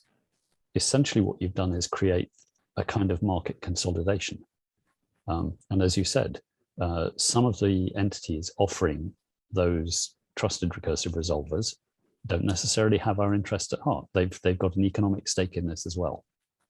And so at that point, it still becomes a matter of economics. What are the economics of offering a trusted recursive resolver? Is there any case for doing it purely as a kind of public good? Or are we always going to be in a position where a very small number of huge corporates are able to do it basically as a favor for a bit more data mining? So again, I mean, this is partly the reason why the Internet Society doesn't have a firm position on this, because there are so many conflicting interests, many of which are actually legitimate. So I think ultimately it is going to be an economics argument and a consolidation argument. But personally, I'm happy to see the technical work take place, because at least that removes one of the obstacles. And as you said, users who actually care may then end up with a choice. And users who don't care might at least be in a slightly healthier ecosystem, because an increasing proportion of the traffic might go through encrypted and privacy-preserving resolvers. Well, I'm hoping that that NRENs will step up in that public good space, because they're one of the few operators that have the network in place and don't have an economic reason. I mean, even I guess the others are your top-level domain administrators, the different CCTLDs, but I'm not entirely sure, since they get now aligned with government, how how useful they are as being neutral, because I think over time, even in the country I'm currently in, they're not necessarily neutral anymore. Yes. Oh, and just in case, NREN, as Brooke mentioned there, National Research and Education Networks. So one of the larger sets of non-commercial, mostly, network operators on the planet, and very often it's the NRENs who do things for who do technical things for much more philanthropic reasons than say large corporates do.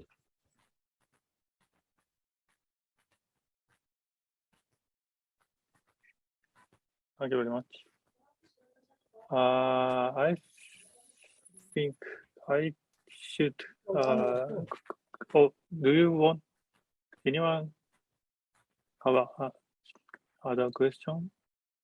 I think I'd like to, if there's no more question or comment, I'd like to close the first part of this session. Thank you very much, Mr. Wilton, to have two presentation, and it's very informative, and I think I need to learn more about the DNS security because I'm working for DNS in university, Kyushu University, so I should learn more about this kind of technology. Yeah. Oh, anyway, someone's voice is looping. Please mute. And okay, so thank you very much. I'd like to insert a short break. I know it's already 20 minutes past the original schedule, but not 20 minutes, but 10 minutes. But I'd like to break until 50.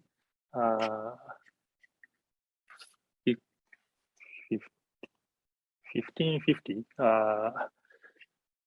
in Bangladesh this time. 15. Yeah, 7 minutes break, and I'd like to continue to the next session. So please sure to return to here. Thank you very much. Thank you.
So, okay.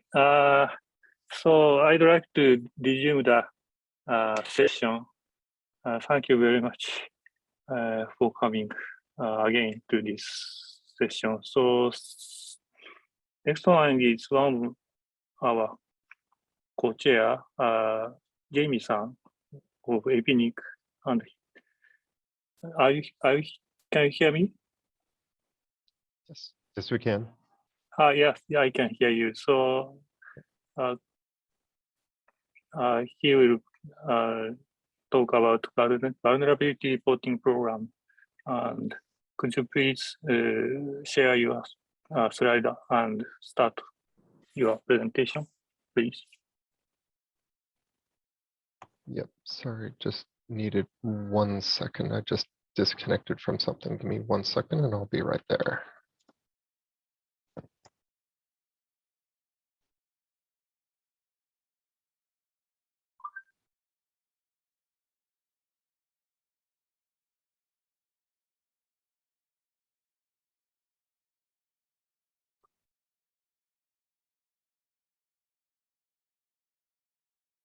Okay, can you see my slides okay? Yes. Excellent, thank you. So thank you for the introduction. So the presentation I'm giving is talking about APNIC's vulnerability reporting program. We've been running this for a little over a year now, so I'm going to be giving some insights from the creation of the program and the first year of the operations. So just to give a quick background here, and I'm conscious of time, so I will go a little bit quickly, but luckily this will be recorded and the slides will be available after as well. But APNIC is the regional internet registry. We cover the 56 economies in the Asia Pacific region. We're not-for-profit organization. We purposefully are very open and transparent in how we operate as an organization.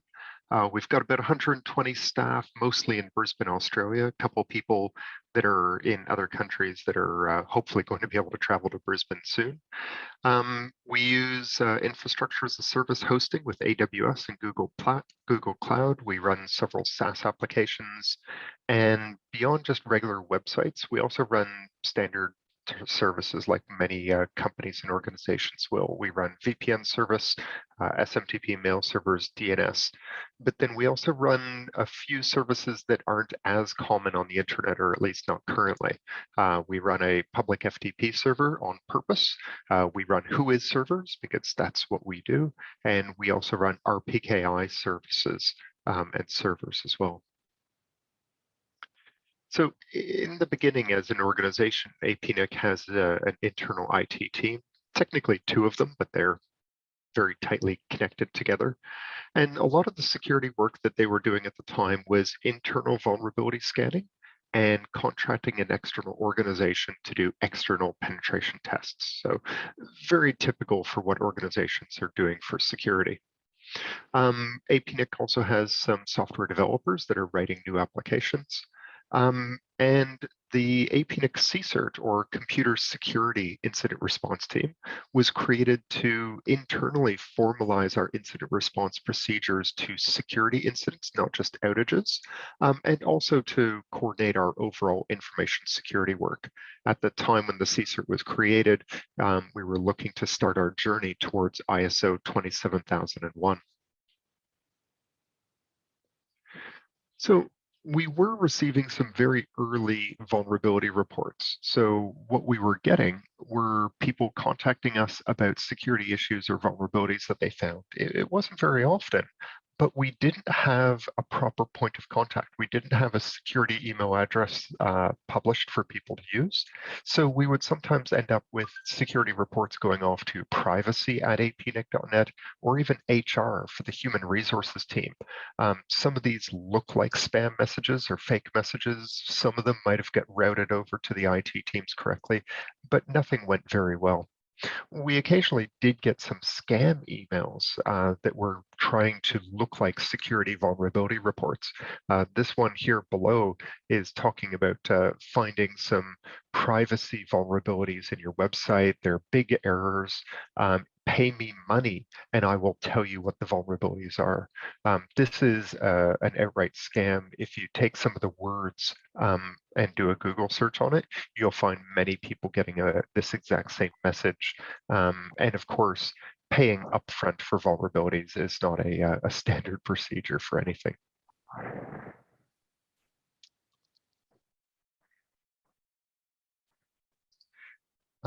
So the concept of our vulnerability reporting program. So we started off saying, we should have a point of contact for security researchers and having a place where they can contact us. But we'll need to advertise it somehow, because it's not enough to just create an email address if nobody knows about it. But if we start advertising an email address, how would we advertise it? We basically need to set some rules around why people should contact us on this email address. So when you start putting these things together, it starts to sound like a bug bounty program. At the time, a lot of large organizations, profitable corporations were running bug bounty programs. Google had been running one for a few years. Even companies like Tesla were running a bug bounty program. But we, as a not-for-profit organization, can't pay out bounties like these big profit-driven companies can. So the question was, would a bug bounty program work without any of the bounties? So this was then the conception of the APAN vulnerability reporting program. So it's not a bug bounty program because we're not offering any bounties, but we want to provide a way for researchers to contact us properly. We started reading a lot of other program texts, seeing how other organizations were wording things, taking the best pieces from each one, the ones that were relevant to us and how we operated, putting an APAN certain spin on it because it has to be relevant to us as an organization. We circulated it internally, got feedbacks and improvements, and went through a few rounds of feedback and improvements. We also went to a website called disclose.io. At the time when we were going through this creation, they were starting off with some language for safe harbor. And I'll talk about that a few slides later on. But now, as of 2022, disclose.io actually has entire generators to create vulnerability disclosure program text and templates. So it's a really good resource if you happen to be going down this journey on your own now.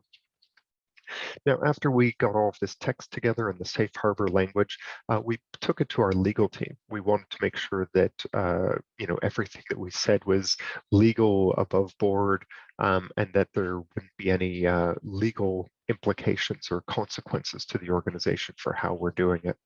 And we wanted to make sure, some of the language was American language for American laws. We wanted to make sure that it was appropriate for Australia, where we operate legally. So the actual text of our vulnerability reporting program is broken into a few sections, and I'm just going to run through them quickly here. So up at the top, we put a background of APAN. If a security researcher comes straight to here, we want to tell them who we are and what types of work that we do, basically highlighting the fact that we are a not-for-profit organization and how we operate on the internet. We then introduce the vulnerability reporting program. We call it bug reporting. We say that we value the hard work of the research community and we welcome responsible disclosure. The words responsible disclosure are very important there.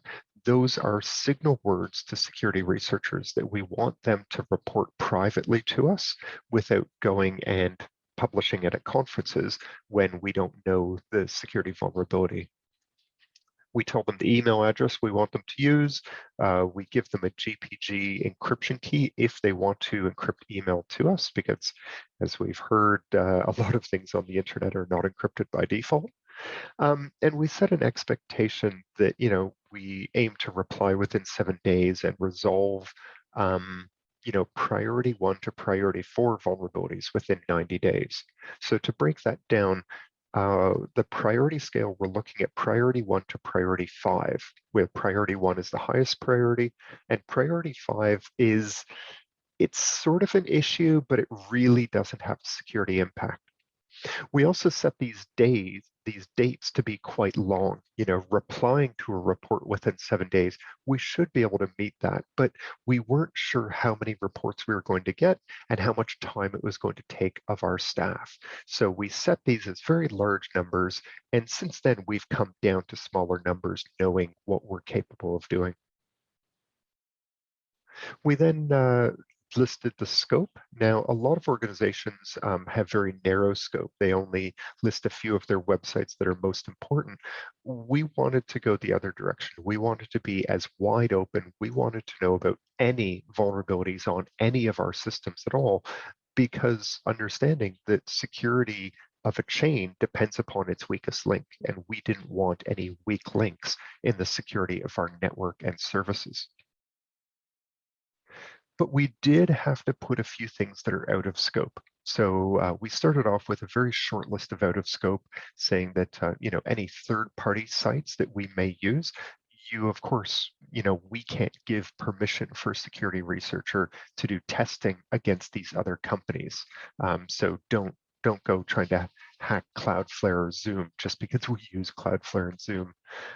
Also, don't destroy data, don't perform denial of service attacks on us, don't do any social engineering against our staff, and don't turn up to our office in Brisbane and try and throw a rock through our windows trying to test our physical security as well.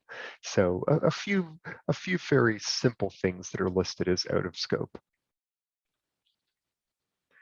We then talked about the report details and how we wanted people to report things to us. So we repeat the email address we want them to use. If it's a new security researcher, we give them a few points here on how we want them to structure their email, what information we want them to tell us.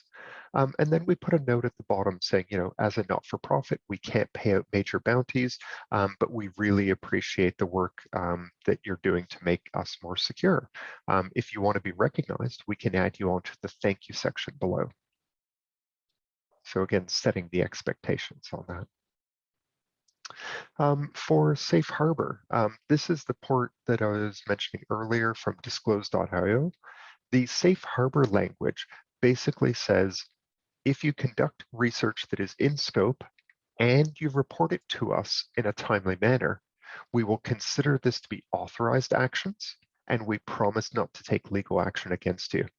Now, the wording itself is a little bit longer than these 4 summarized points, but this language is very important because there have been many instances where a security researcher has found a vulnerability in a company, they have reported it to the company privately, and the company has accused them of hacking into their systems and have sent legal notices to them. And depending upon the country and legal jurisdiction that the company and the security researcher are in, this could have some serious consequences to somebody who thought that they were just doing the right thing and letting the company know about a security vulnerability. So this language is very important to put forward, and it's almost standardized language that you'll find in vulnerability reporting programs now. We, of course, made a GPG key for GPG and PGP encrypted email, and we created a security.txt file.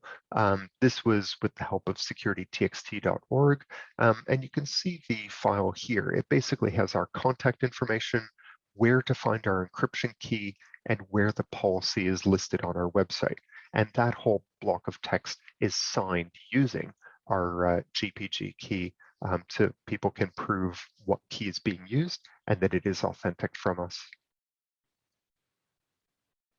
So we relaunched that, or we were going to launch that. We've got that ready, but we need to figure out where the receiving end is going to be on these reports. So our IT teams will be the ones receiving it. We're using a ticketing system. We had an email address, csert@apnic.net. It was used for internal purposes, but it wasn't used that much. So we repurposed it and we turned it into a public-facing email address for these types of reports. The IT teams themselves will manage the upgrades of the third-party software like the operating systems, the web servers if we're running Apache or Nginx, or any of the software on top of it like WordPress. But what about the code that APNIC is going to be creating themselves? So the developers. We've been focusing so much on the IT teams. I wouldn't say we forgot about the developers, but we got around to contacting and working with our development teams. So, you know, we didn't forget about them. And we had to have some discussions with the developers. You know, can we inject some procedures into your development cycle for security patching? Because up until this point in time, they hadn't gotten pretty much any vulnerability reports before. So any fixes that they were doing were issues that they had found themselves, and they usually weren't a security issue. They were more of a reliability issue or features.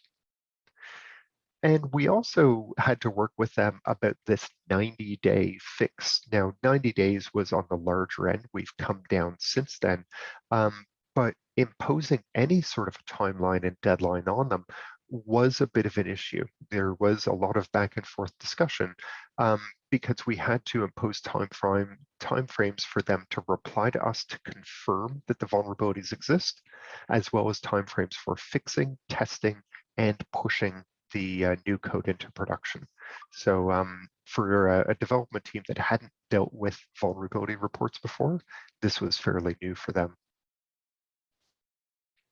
Now, at this point in time, we did have a bit of a premature birth of the vulnerability reporting program. Just 5 days before we'd scheduled for the web page to be published, a vulnerability report was sent into the CSIRT email address. This was a stored cross-site scripting vulnerability in the display name field. So this was a real vulnerability. It wasn't a priority one or anything, but it was a very real vulnerability. It was great to be able to test our vulnerability handling procedures at this point in time. And we didn't have the thank you section on the web page just yet. So we created it for this first security researcher, and they were the first one added on for the vulnerability program. So a thanks to Denny, our security researcher, premier security researcher there. So we then actually launched the vulnerability reporting program. The web page quietly went live 5 days later on the 28th of July. And by quietly, I mean we didn't do any announcements at that time.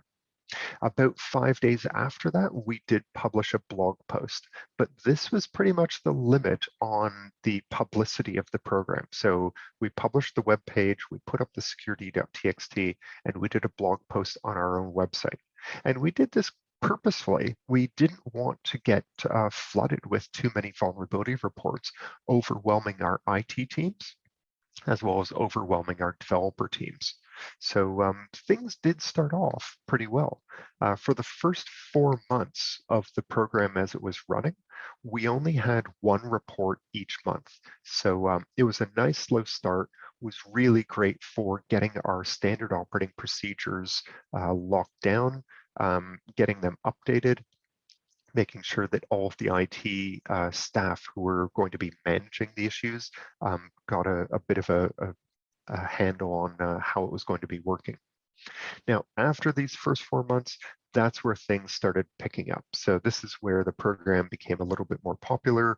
A couple different security researchers were finding that we had such a wide open scope and that they could report issues to us. And you can see the peaks. In December, we had 13 reports that came in. And in June, the next year after that, we had 12 reports come in. Now, a note down at the bottom, these numbers are based on the first reports of unique validated security vulnerabilities. So we're excluding any duplicate reports, and we're excluding any emails that were not actual security vulnerabilities. So the line that you're seeing here and the cumulative line that you see here, these were actual verified security vulnerabilities. So the blue bars at the bottom is from the previous slide. The orange is a cumulative count. And you can see after approximately just over a year, maybe a year and a half, we had 81 security vulnerability reports that were sent in, unique and verified. So, I personally think that was an excellent result for this program. And again, this is with barely any advertising or promotion of the program. And this is without handing out any bounties or anything other than putting their names and a link up on the thank you page. So now that we've got all these reports in, we'll give a bit of a breakdown. So on the right-hand side, you can see the breakdown of severities. So you can see priority 1 is priority 1 and 2 were the highest priority, and we received the least number of them, which is what you'd expect. And priority 5 was the very low end of security vulnerabilities. People seeing that maybe one of our domain names didn't have a DMARC or SPF record. There's no direct impact on our own security, but it was a security issue that we wanted to fix up, but it's not like somebody would be able to hack into our servers because of that. On the left-hand side, the different types of vulnerabilities that were reported, at least on the higher end of things, we had 16 reports of information disclosure. These were just basic information disclosure, like giving away a version number when we weren't expecting to, or giving away the path to a file name on a web server as part of an error message. So again, these were P5 issues, nothing that would allow someone remote access into a system. We had 10 vulnerability reports for reflected cross-site scripting, 5 reports for systems that were vulnerable to denial of service. The way the researchers reported these, they didn't conduct a denial of service, but they found something that could have led to a denial of service. So that was very nice of them to do it properly. We had 5 reports of stored cross-site scripting, which are a little bit more serious than reflected cross-site scripting, and 4 reports of clickjacking. Now, for those P1 reports, I'm sure a few people are interested in those. We did have, I think it was 2 reports of SQL injection and 1 report of a sensitive information disclosure. Now, the sensitive information disclosure, how that's different to the information disclosure that you can see here is that it actually was a copy of a Whois database that we were not expecting to have been made public. This was put up into one of the Google Cloud data buckets. We don't believe anybody had accessed it, but one of the security researchers had actually stumbled across it, found it, and notified us as part of this program. So this was really great. This was, you know, it was a little bit scary because we treated it as an incident, and you know, after the managing of it, we went public, and that's where these websites got the information from. But it was really great from a security perspective that we had a security researcher who found something that was fairly serious. They let us know, and we were able to fix the issue before it was publicly accessible. So really, really great result from that. So who were reporting the vulnerabilities to us? We had 45 security researchers that sent in a single report. 9 researchers sent in 2 reports, 3 researchers sent in 3 reports each. We had 1 researcher sent in 4, and another researcher who sent in 5 reports, which was excellent to see. Most of the multiple reports came in on the same day, and half were for the same service and half for different services. So some security researchers were looking for different types of vulnerabilities on the same service, and some researchers were looking at pretty much the same vulnerability, but going across a few different services that APNIC has. Now, in addition to these validated and unique reports, we also received 33 duplicate reports. So these were reports that had already been sent in, but of course, they'd already been reported, and we give credit for the first person who reports it in. So these 33 duplicate reports were not included in any of our statistics, other than this, you know, little footnote on how many duplicates we got. So the lessons that we learned from going through creating a vulnerability program as well as running it for the first year and a bit, vulnerability reporting programs are useful to complement existing security tools and practices. So we had been doing some basic vulnerability scanning, but we'd been contracting in penetration testers. And the vulnerabilities that these security researchers had found were not detected as part of our penetration tests. So that is 81 vulnerabilities that have been fixed basically for free, and that weren't found by the other penetration testing companies. Now, of course, penetration testing companies won't find everything because it's dependent upon the person, their skill, their perspective, and the time frame that they have for doing some of this investigation. So it's good to complement existing procedures that you've got. Good communication with internal stakeholders is absolutely critical. You need to have good communication before the program is created, during the launch, and after the launch. So we actually go through and we find all of the vulnerabilities that have been reported within the past month, and we go back to our development team and we have discussions with them, pointing at the vulnerabilities and where the root causes came from so that they can hopefully not introduce similar vulnerabilities in the future. We also found that having standard operating procedures documented and having response templates already written out made it a lot easier for consistent handling of the reports and the reporters, these security researchers. So it allowed our IT team to just basically copy and paste text to go back to them with small customization. So it reduced the load from them and made it consistent handling for the security researchers. We also learned that bounties aren't required to launch a vulnerability reporting program. You know, the numbers don't lie. We had great success from this. And reporting to our management gets a lot harder with the more vulnerabilities that are being reported to us. So when we were getting one a month, it was really easy to report to management on what's going on. When you started getting 13 a month and you start having reports that are open over quarter boundaries or over annual reporting boundaries, it gets a bit trickier in how to do that reporting for issues that are still open and not yet resolved, or just overlapping and long-running issues. So what's been happening since we've launched the program? At around the 1-year mark of the operation of the vulnerability reporting program, we started looking at vulnerability coordination vendors. So these are companies like HackerOne, who we actually selected, who actually will receive the vulnerabilities on our behalf. They will do the validation and the triaging. And after all of that is cleaned up and deduplicated, they then send the reports on to us. So this is great. HackerOne also does some advertising of our program privately to a select group of their security researchers. So again, we're doing baby steps here. We're not doing a very big public advertising of the program because we still don't want to get flooded. So we're doing a nice gentle ramp up as we go along. Once those triaged reports come in from HackerOne, then our IT team only has to route it to the appropriate development team internally. They don't have to do a lot of work. They just act as a router and someone to follow up internally. So it reduces their workload as well.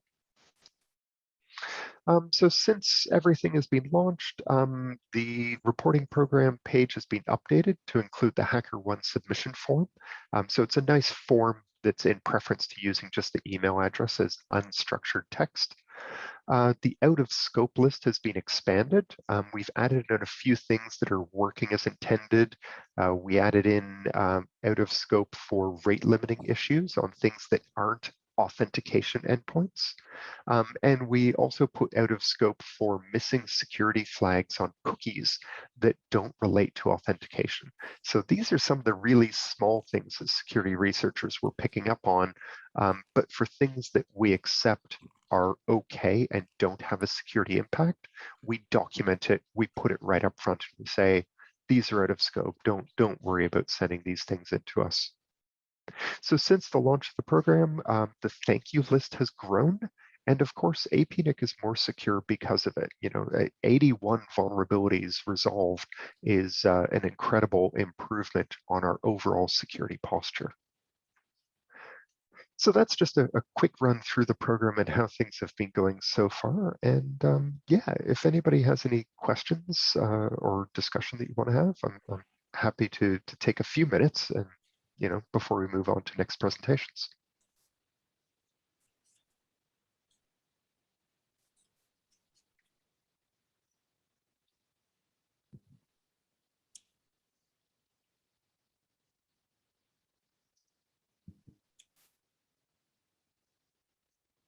No, nice and quiet. Any questions? If anybody does think of questions later on, feel free to put them into chat. I am happy to respond. I'm going to be hanging around for the remainder of the session, of course, as well. But yeah, thanks, Robin, for that. It was a concern. In a previous life, I used to work for Google when Google launched their bug bounty program, and these large organizations are paying out anywhere up to like tens of thousands or even hundreds of thousands of dollars for their most serious vulnerabilities. And there is no way that APNIC would be able to pay out that sorts of money. You know, maybe in the future, we might get some branded t-shirts or some APNIC swag that we could send out. But it does get a little bit tricky with some of the economies that we need to ship these things out to. So the logistics can get a bit complicated. We wanted to launch this program basically on a $0 budget up front to see if it would work. And you know, it worked really well. Of course, HackerOne does introduce a new cost, but we get some return on investment for that money as well. But the first year and a half was very good. Yes, hands up, Vicente. Hello, Jamie. Nice meeting you again. Yes. I was one of your participants in New Caledonia way back 2018. Ah, excellent. Okay. Yeah. Anyway, my question is about if this program has been offered to the different business organizations in Australia, like banks, business enterprises, and what is their take on this VRP? Thank you. So a lot of organizations within Australia are running their own vulnerability reporting programs. So the idea is that the organization runs the program themselves so that the reports come to them and it doesn't go through a middleman.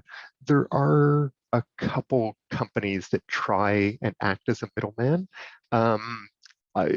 I won't name too many names here, but there are companies that will pay for vulnerabilities in other people's software.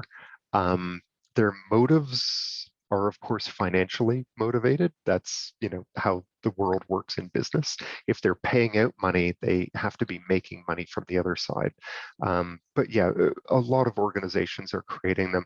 A lot of governments are creating vulnerability reporting programs as well. You know, you look at the United States as a very, you know, large country, a lot of things going on, a lot of different pieces of government. They have a vulnerability reporting program where you can report issues across any of the government agencies. And they will investigate them. So yeah, this can be done at any level, from a not-for-profit organization right up to a national government-based program as well. Thank you. Yep. Thank you very much. Jamie, I want one you know, comment from your side. Since is this possible from your software? You have some idea about the attack is some location based, specific location based. You are able to trace since the attack is increasing exponentially as your graph at in 17 or 18 presentation PPT number 17 and 18. So is this possible? You people have also find out the specific location this type of attacks is coming. And I don't want to, you will tell the name, but is this possible? And second one, the specific any Trojan or bots attack you have find out you have found recently, if is this possible? Yeah. Yeah, so the locations for things, when we ask permission from the security researchers if they want to be added to our thank you page, and we ask what name they would like to be used. We also ask for a social media link if they want, and most of them provide it. Some going off to LinkedIn or Facebook pages. There was even one person who sent it to Instagram, and you know, I casually go through and I have a look at where they're coming from just to get a general idea. I don't go through and document it, but I can say the vast majority, like 90% of the security researchers, were based in the Asia Pacific region. So, you know, it's extra special because it's the region that we operate in, and it's basically local people in the region helping make the internet more secure for their region, which then, you know, worldwide as well. So that was nice to see. your question about bots, it's a little bit different for the vulnerability reports, but we did get some people reporting in that were using automated tools. So they were doing a little bit of scanning and reporting some of the basic things in. But once we fixed up a lot of those very low-hanging fruit, the very easy to find issues, after that, it turned into a lot more manual investigation. So the things that people were finding was very hands-on. They actually had to spend time and effort to find the vulnerabilities in our systems.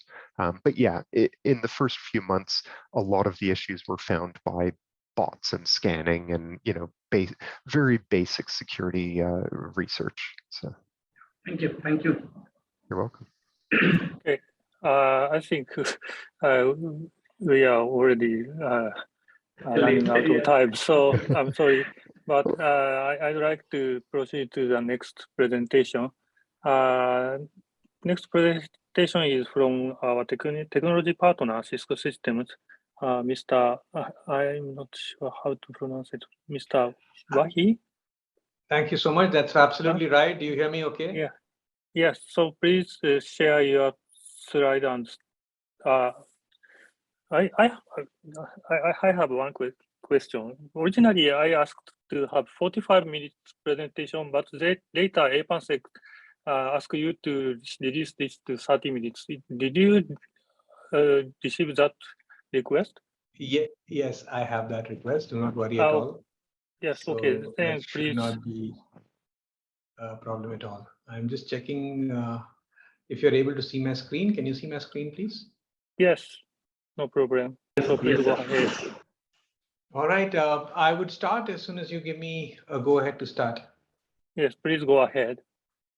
Thank you so much, and a very good afternoon to all of you. My name is Anubhav Wahi. I lead the cybersecurity solutions team here at Cisco for Indian SOC. I'd like to thank the entire management team to give us the opportunity to come here and speak with you. The discussion that I'm going to be taking over the next 30 minutes is going to be more around the transformation that the education industry is seeing in the new times, and that's predominantly around the forces that are at play in terms of getting the education industry to transform itself in the way education is being imparted, the use of tools, the impact from a cybersecurity perspective, and thereon. So that's what I'm going to be speaking of in the next 30 minutes. Now, just a quick, and I'm sure most of you would be aware, a quick view to what are the challenges that higher education sees today. Clearly, needless to mention, the financial pressure continues to grow, which essentially means that we need to deliver more with less. Given the pandemic, most organizations have had to face challenges around budget. There's been a massive transformation in the need to deliver educational content over the internet using online nodes, which is bringing up the need to have security and privacy concerns to be taken care of. The third element that comes as a critical challenge today is the increase in the remote users and the flexibility to use devices that both the faculty members and the students need to take. And of course, there are more cultural and process-oriented aspects around this change, and in terms of the methodology they have to use, in terms of the impact that comes in from education. Are they really able to connect the stress levels and the pressure that's being seen at the level of the students to keep pace with the changing times that we are seeing?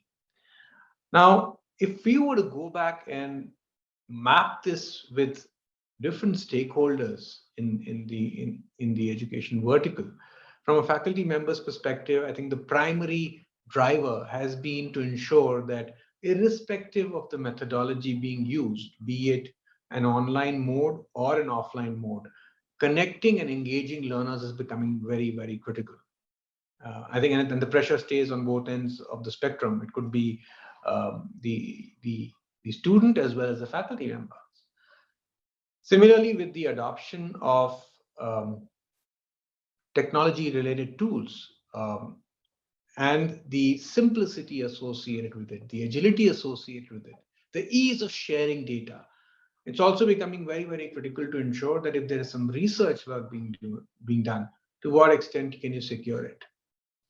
And then if you move it towards the right of the spectrum, it's more about how can you enable education with collaboration anytime from any location. And then comes the stakeholder or the custodian of enabling this entire transition, both from an effectiveness perspective, as well as from an administration and a security perspective, which is the CIO of most of these organizations, who have to ensure that the work and the business continues in the education field without any trouble. Now, if we were to look at it, and this is a slightly busy slide, and I'm going to just draw your attention to the boxes that I've tried to highlight here. The one side of the story is more around streamlining the way education is being delivered, which is how with the ease with which you're able to engage with students, leveraging new forms of engagement, which is typically enabling distance learning with collaboration tools. Our focus today is going to be more around the components of security, which typically touch the network. They touch the endpoint. In this case, it could be endpoint being owned by the staff or the faculty members, and the granular controls that you'd like to keep in place to ensure that knowingly or unknowingly, either the student or the faculty members or the staff are not going into domains which could be used as a pivot to launch an attack onto the organization. And with that in mind, I would like to talk to you about how Cisco is embracing this change. Now, what you see on the left-hand side in the top left corner is more around the collaboration tools that Cisco is using, the connectivity capabilities that Cisco is bringing to the table, the enablement it brings from a data center perspective. Our focus is going to be more around the security element, which essentially means be it the cloud, which could be the tools or the applications that education institutes are using on the cloud, or they're being on the on-premise infrastructure. What are the security controls you'd like to keep in place when it comes to identity?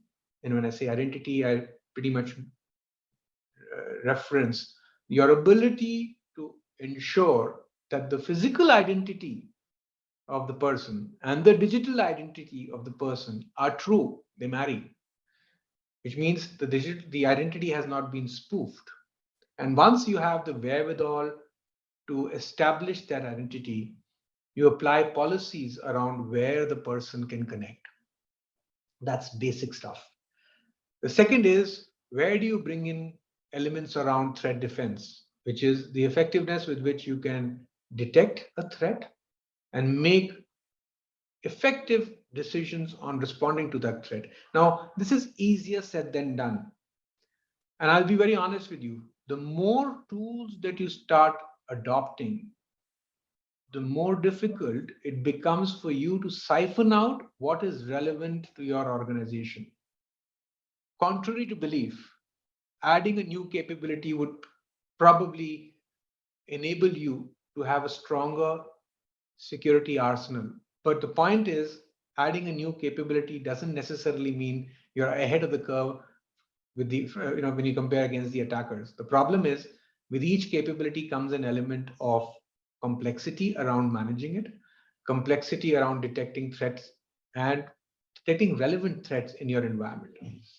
Now, if we go back and double click on this, and if I want to take this a little bit further into the network, the endpoint, and the web security element, and how do you really create that safe and secure learning environment? Here are a couple of things that we need to look at. One, how do you guardrail the infrastructure, be it on the cloud or on the on-premise setup, against blocking cyber attacks? This could be something as elementary as putting the guardrails to prevent attacks from seeping into the organization. Number two, how do you go back and ensure that you've got a very versatile use case of users, which is, it could be faculty members, staff, and the administrative teams, which are using at times their own devices to connect to the network. We have come across certain education institutes who would like to give flexibility to some of their administrative staff to connect from anywhere into certain cloud-based applications with the intention of staying agile. But the problem is, as soon as you allow people to use their own devices, how do you keep a control on the policies that rest on those devices? How do you keep a control on the posture of the devices? How do you ensure that you can enforce the posture that is required on a corporate device on a privately held device? And those are relevant and real challenges that you have to look at. And with that in mind, what is the wherewithal that you keep in place to detect and remediate these attacks, which could be coming in from the outside world, which would be coming in from the internet, which may not necessarily come in with the motivation of a data theft? They could come in with a motivation of just bringing the system down where the admission process is impacted, bringing the system down where probably online exams could be impacted, bringing the system down where any content or data related to students or their performance is measured. So those are areas and challenges that one has to look at.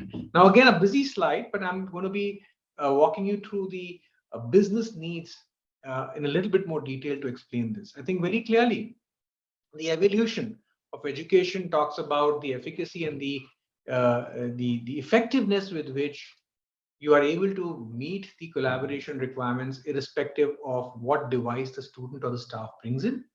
How do you ensure you protect your research data if it's sitting on the cloud? How do you protect personal data for students?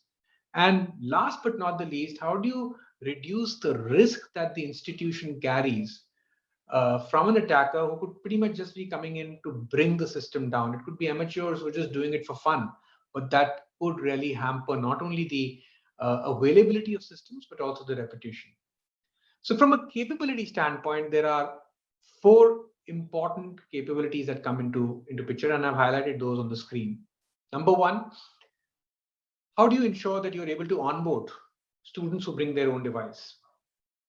What's the capability in place to detect anomalies on the network? And let me explain what I mean by those anomalies. Well, I'm sure most education institutes would have a segmentation in place to segment VLANs where staff and faculty members can access, and VLANs which are open to administrative staff and the students. That's a paper policy, which is role-based and function-based.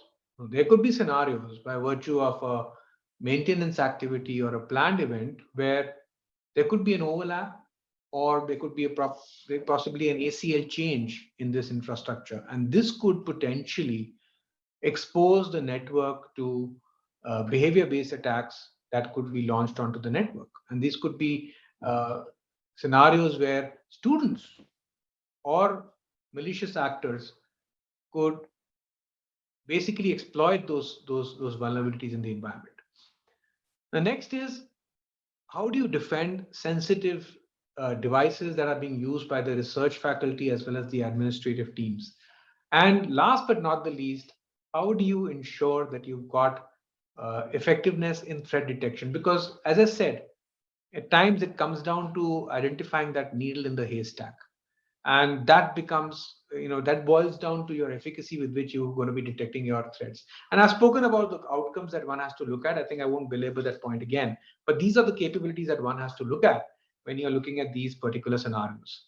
Now, I'm going to deep dive a little bit further and talk about what are the Cisco solutions that come into play here, both from a network endpoint and a web layer perspective. And if I draw your attention to the extreme left corner, that's where your crown jewels are sitting. That's where your data center is. And this is where you need to look at capabilities around detecting malicious attacks launched through files. And this is where you need advanced malware protection in place. This is where you would have capabilities around behavior analytics that you would like to use using NetFlow records. You would like to have policy controls in place based on the role of the user, the function they belong to, the posture of the device they bring in before they allow connection into the crown jewels in the data center. In the cloud space, there are a couple of capabilities that come into picture. One is if you're using a SaaS-based application, do you have the wherewithal to look at what is typically called a cloud access security broker, anomalies on these SaaS applications, misuse of identity on these SaaS applications? The second is, can we assure a clean internet connection to users and devices, irrespective of the location, irrespective of the port or the protocol they use? And that's done with a Cisco solution called Umbrella, which I'm going to speak about in a few minutes. Then comes behavior analytics in a cloud environment. And this has its extension to looking at posture management capabilities on the cloud, looking at configuration malpractices, and so on and so forth. And last but definitely not the least, I think one of the most critical vector to look at, which is the email. It could be on Office 365 or any of the other email service providers. How do you ensure that you are protecting your emails from attacks that could come in from domains which have a bad reputation, from attacks which typically have malicious links on it or malicious attachments? Two scenarios where you have behavior-based attacks which typically bypass all these controls. This could seem to be coming in from a user who you trust, from a domain you trust, and still have a malicious intent to it. So how do you really strengthen your architecture to detect those attacks? So if I now speak about the top Cisco secure solutions that come into play, I will divide them into three parts. One is protecting the workload and protecting the endpoint, which is called the Cisco secure endpoint. Second is, as I said, having a clean internet connection and extending capabilities around it. And the third is the last line of defense, which is guardrailing, to ensure that you are not subjective to identity-based attacks, you're not subjected to account takeovers or credential compromise. So let me break this up into three parts, and let me start with the third aspect first, which is how do you ensure secure access and secure identity? At Cisco, if we map this back to the zero trust approach we use, we would like to ensure that irrespective of the user's device and the location, you should have the ability to apply policy-based controls to check the true identity of the user, collaborate it with maybe an application which is held with the user, which confirms the identity of the user. It's just like a push notification to ensure that even if somebody has stolen the password, the push notification is coming back to a device that the end user is holding to confirm that, yes, that's exactly the user who's coming in. Basic checks to ensure that the posture of the device is in place. For example, are they using the right operating system? Is the browser being used patched? Am I seeing indications of compromise or indication of attack on the endpoint? And if with that information, can I make a decision not to present the second factor of authentication? So it is not just about having a multi-factor authentication solution in place. It's about the capabilities to look at the device health, capability to look at the posture, capability to talk to other solutions sitting on the endpoint, which could come back and tell you that this endpoint has a potential compromise that you, and basis which you would like to restrict the access to your crown jewels from this endpoint. Now, we're also doing something else here in this field. And this is, again, a slightly busy slide, but there's a lot of relevant information around how do we really want to reimagine endpoint security. And I'll start with the top right corner here, which is looking at the endpoint, having the capability to look at next generation AV, looking at ransomware and malware sitting on these endpoints, and applying controls to ensure that the endpoint, first of all, is blocking any kind of files that could be malicious in nature and could be ransomware and malware. And additionally, also look at scenarios where files that initially look cleaned can be analyzed over a period of time continuously to detect if they're doing any kind of malicious behavior and block them retrospectively. If I draw your attention to the left-hand side of the screen, we're also looking at bringing in the capabilities that I spoke of earlier around secure access to the endpoint with the same agent. Now, why I'm sharing this with you is most of us have observed that you need to run multiple agents on the endpoint to achieve these different capabilities. Cisco recognizes this as a challenge, and we are working towards ensuring that we unify our endpoint client, which could look at advanced threats on the endpoints. It could serve the purpose of providing you a multi-factor authentication capability, check the posture of the device. It could serve as a VPN agent, and it could also become a connector for you into the internet to apply policy-based controls on what you can access on the internet and what you can't. And that's the unification we are looking at. Now, on the bottom of the screen, we are showing on the right-hand side how this solution is capable of extending itself into from an integration perspective and from an automation and detection perspective into what the world typically talks of as an XDR. So it seamlessly integrates with our XDR capability that we bring to the table. And on the left-hand side, it's the recognition of Cisco's intent to appreciate that there could be institutions who may not have teams who have the capability to continuously learn and leverage these tools to block these kind of attacks. So can we extend the best of both worlds of the tool and bring our senior level researchers and senior level responders as a service to the institution, so that they are keeping a hawk eye in terms of what are the different attack scenarios that are developing in the environment, and they could give you recommendations on how to block those attacks proactively.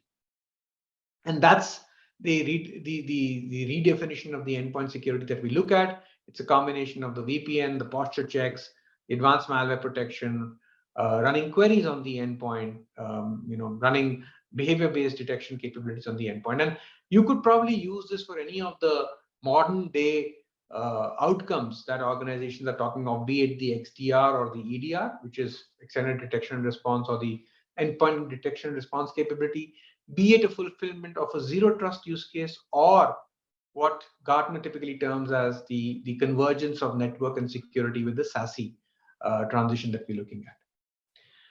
Now, that's the first two layers, which is endpoint and the secure access. The third layer that I really want to speak about here is offering a clean internet capability to the institution. And this starts with something as fundamental as the DNS security layer, which is essentially the scenario where we are trying to build a capability where every request that goes to the internet to connect to our internet domain gets checked at the DNS layer. And this is something as simple as you typing cisco.com and requesting your DNS server to come back and tell you what is the IP address to connect. Now, this could be a very simple and efficient way to go back and check whether you're going to a malicious domain or a clean domain. If you're requesting for a malicious domain, knowingly or unknowingly, the DNS server would not provide you the IP address and ensure that the attack is blocked at that layer. And this becomes very useful in scenarios where there is a malicious file already in your environment trying to do a callback to a command and control server. And while your endpoint security solution is trying to determine whether this file is clean or bad, your DNS security solution goes back and checks that you're talking to a domain which is malicious in nature, and it will not allow you to establish that connection.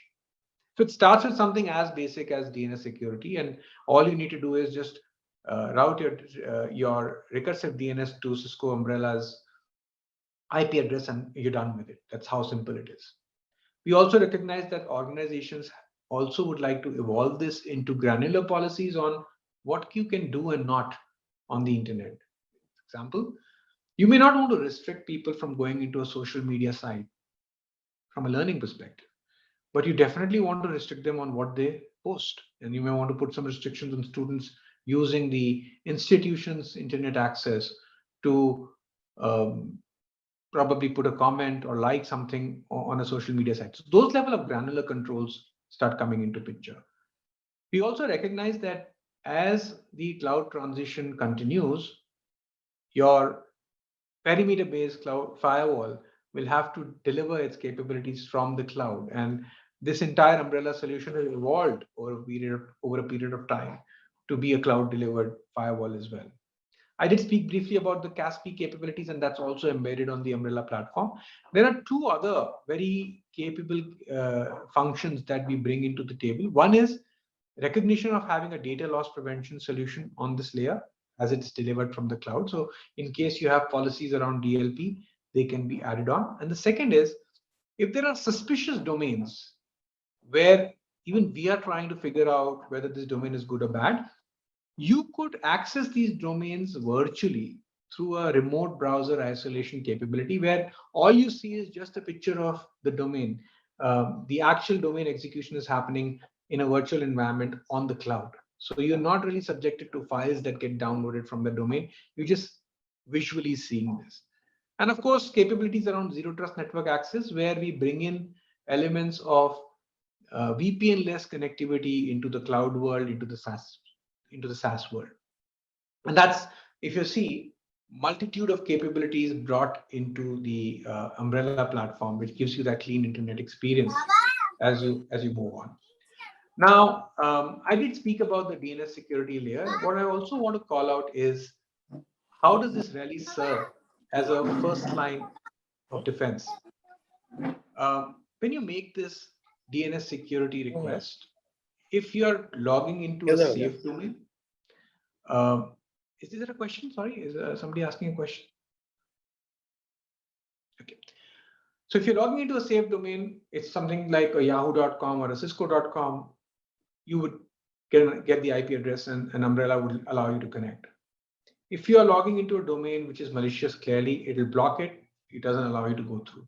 If you're going through a suspicious domain, you could put a policy to block, or you could put a policy where any connection being established to a connection to a malicious domain or a suspicious domain should go through inspection.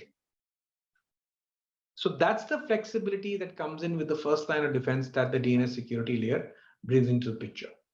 Now, I've just got about 7 more minutes to go, and I thought it's important that I bring in a customer reference as a part of this discussion. This reference comes in from a very elite university in the southern part of the country in India, which is called the Vellore Institute of Technology. It's a fairly large institute. It's known for, it's a very credible institute, known across the country, and has about 26,000 students and close to about 1,400 teaching and non-teaching staff. The challenge this institution was facing is, as it has grown over the last few years, it was scrambling with legacy infrastructure, which was on-premise, to new infrastructure that they were adopting over a period of time. And it was getting extremely difficult for them to manage this infrastructure from a security controls perspective. They were also being challenged in terms of the staff that they had to take care of the security architecture for the institute.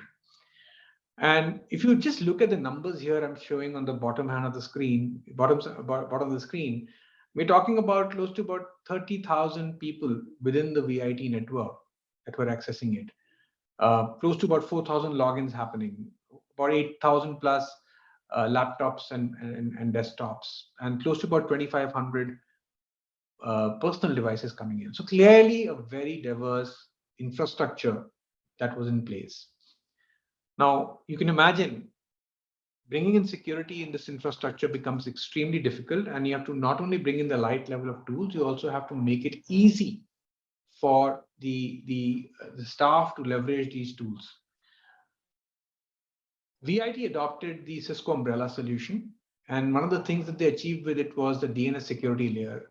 It is a great example of just redirecting your recursive DNS request to a DNS security solution like Umbrella, and it does the rest for you. You don't have to sit down, manage the logs, look at the information it's giving you, because if you're going to a bad domain, it just blocks. And if you're going to a good domain, it gives you an IP address and it's a safe request. And if you're going into a suspicious domain, it will subject that traffic into further investigation. So not only did they extend it to devices within the network, they also had the Umbrella roaming client to protect laptops which were moving in and out of the institute. The other solution that VIT used was the Cisco ICE solution, which is typically the access control capabilities brings into the picture around what can people access with what device, what's the level of access that can be given, what's the posture of the device, is the device compliant, do I have visibility in terms of the number of assets I have in the organization, and so on and so forth. So very clearly with these two capabilities, and of course they've recently added some more Cisco security solutions into their architecture, they were able to streamline the security, or rather reduce the fatigue for the security team in the organization and stay ahead of the curve from a security perspective. So I just have about 4 minutes left, and I start concluding here. Cisco's been growing its entire security architecture and building a platform on security over the last few years. We do recognize that it could be very challenging for our customers if we only speak to them about tools and capabilities and not map them to the outcome that most institutions are looking for. And realistically, the outcomes will vary from institutions. Will vary between institutions. Some institutions are very particular about not having students to work through an online mode. They want everybody in the campus. Some of them would have a flexible mode. Some of them would probably have only the senior faculty members enabled or the visiting faculty members enabled to come in and come in and work from the outside versus the within the premise. Some organizations are very stringent about hosting applications from within the data centers, whereas some are flexible to adopting the cloud. So given the customization one would need in today's scenario, Cisco recognizes this, and we typically use an approach which is more consultative in nature to ensure that we understand the business outcome most education institutes are looking for. They keep into mind the architectural consideration in terms of what they have, the percentage of a legacy infrastructure that they have in place. How are they really looking at transforming this? What are their growth plans? How will the adoption take place? Can we help them in the adoption? And that adoption may not just be restricted to enabling the security teams, it's also around the institute using that security tool to its fullest extent, or leveraging all the capabilities that they initially conceptualized when the architecture was put in place. So we're able to take this holistic approach. And of course, as you all know, Cisco security is just one element that Cisco brings to the table. We've got a very fairly large set of solutions that we take into account, which could lead, which could cover from the network all the way into the cloud. From a collaboration perspective, we talk about collaboration capabilities, and then security becomes the overarching element that brings all our technology capabilities to light. So with that, I think I will pause the presentation. I hope this was good use of your time. We can definitely have a deeper conversation if you find any of the areas I spoke of interesting. And as I said, tools will typically solve 20% of your problem. The remaining 80% gets solved with the right fitment of that tool in your architecture, having the right teams and the right policies and processes in place to ensure this works seamlessly like an orchestra and reduces fatigue issues for the security team in your organization. So with that, I will pause, and it's 1 minute to go. I'll hand this back to the presentation team, and I'm open to questions, if any. Thank you very much. Anyone have a question or comments about his presentation? So Anubhav, I think you have deployed and tested your tool in PIT. Is there any other institute or national importance institutions in India? Have you tested there? And is there in the similar align with the other firewall? Those are already installed in different institutions. So is this some already available infrastructures in different institutions? So you will provide as a hardware tool or some compatible with already existing, hardware is already available with the other institutions. So is this compatible with the already existing tools, or we will go for the question? Yeah. I think you've asked two questions here. Thank you for your question. So I think the first question is, do you have other institutes in the region? Absolutely, yes. I chose VIT because we have clearance from VIT to use this case study. But yes, there are many other institutes, and if you'd like more details and speak to some of them, we could facilitate that call after we've taken due permission from the institute. So yes, we have plenty, and some of them are of very high repute in the country.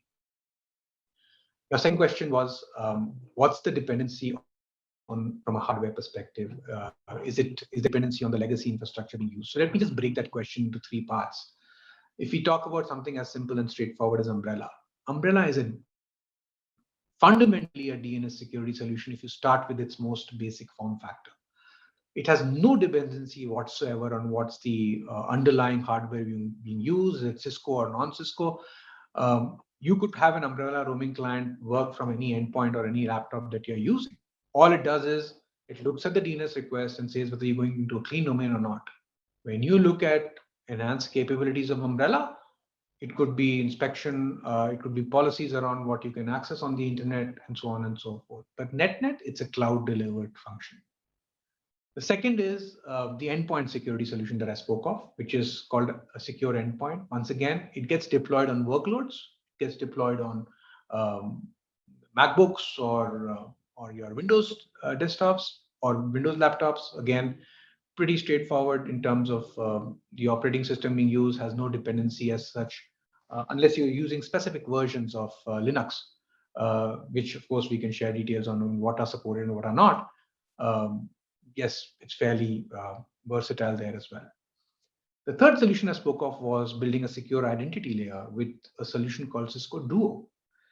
Again, cloud delivered. It basically integrates, and that's a dependency it will require. The dependency is going to be around integrating with an identity source.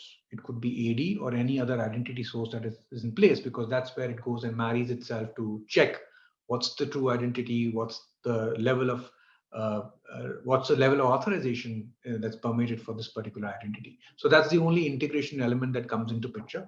Beyond that, there's no hardware limitation or legacy limitation. Yes, if there could be incremental effort if you're using certain applications which are legacy in nature, but Duo has a fairly large and robust application ecosystem that it supports. But yes, there could be certain applications which are legacy in nature where there's some level of integration that's required, and that will be subject to investigating what are the different applications that you use. So I hope I answered your question. Yes. So as far as the business kindly circulate your already what you have the solution to National Importance College so that we can understand. Okay. Thank you. Okay. Thank you very much. I'm sorry. Due to my poor time management, it's already past the ending time, but actually we have one more presentation. So please with us for the last, but not least, presentation from our premium sponsor Spectrum. I'd like to introduce Mr. Barry from Spectrum. Can you hear me? Yep. Thank you for the introduction. So I will try to be quick and to the point. Yes. Thank you very much. No problem. Okay. So in the next, I think, 10 to 15 minutes, so I will take you through the journey we took for designing a collaborative security platform for a REN in Canada. So this is a brief of my work history. So during the 2018 and 2020, I was involved with Kennedy, and Kennedy is the equivalent of BT-REN in Canada, and they provide network connectivity, I think over 170 institutes over Canada, and this is like a 100 gigabit per second network. And they also provide a lot of other services on top of this network connectivity. So right now in this slide, we're looking at the network, Canary network, and their 13 partners. So Canada is like a really big country. So instead of one organization, they have 13, and then Canary sort of overlooks all of them. Okay, so these are some numbers about Canary. So I will just highlight the middle row here. So there is actually around 300,000 terabytes of traffic that's carried on the Canary network. And the network itself is 31,000 kilometers long. And as I already mentioned, there are around 170 organizations involved here. So going beyond the just the network connectivity, they provide a lot of other services as well. And the first one is they annually held like they fund research software, and they also provide the storage capacity for storing your research data, like that you use for your research papers, and then that other people can use in the future when they are, like comparing your work. So in Canada, when you publish a paper, you can actually host your data on the Canary network. They provide that service, and you can make it open source or just available to the members of Canary. And they are very strong on higher education security. Like my presentation is actually about security, because you can guess it from the session we are in. And also they help to establish the collaboration between government, academia, and the private sector. Some other services that Canary provides are identity management, cloud resources for startups, and also expert people in emerging technologies like blockchain, cloud, and etc. Why I am presenting this is that my presentation is about what the RENs in our area can do and what they are doing in their network. So as I was part of these works, I just wanted to highlight what I have done, and maybe some of this we can follow for our NRELs. Okay, so moving on to the particular project. So this project was called JSP, or Joint Security Project. It started back in 2017. And the idea was to establish a platform where cybersecurity researchers, cybersecurity practitioners can collaborate and together develop the cybersecurity skill force in Canada in their research and education communities. So this is a very high-level overview of the JSP project. So here I have, let's say, 4 universities, and I cannot use the official diagrams, but I drawn myself something close to that. And then what they will do, like similar to BDREN, Canary provides their network connectivity. And in that connection, like the gateway, they are providing a server, and that server is provided by let's say any vendor.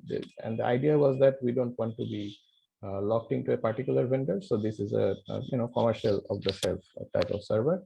And another idea was that we will only build this system by using open source tools. So Zeek is an open source IDS. It was previously called Bro. With that gateway, they will attach this server and they will monitor all the connections that is going to that university. And then all these logs will be aggregated to some university hosted cloud platforms. Like there were initially 5 universities that were hosting this huge amount of logs. Like at University of Waterloo, where I was working, we had an infrastructure that could store around 2 petabytes of data. And that was for only 30 days. And we were actually facing storage shortage. And right now, I guess they have upgraded that storage servers by now. So this is a more detailed view. So as you can see, the universities are connected to the internet either through a local partner or through the NREL, like Canary here, and then they have their internal firewall.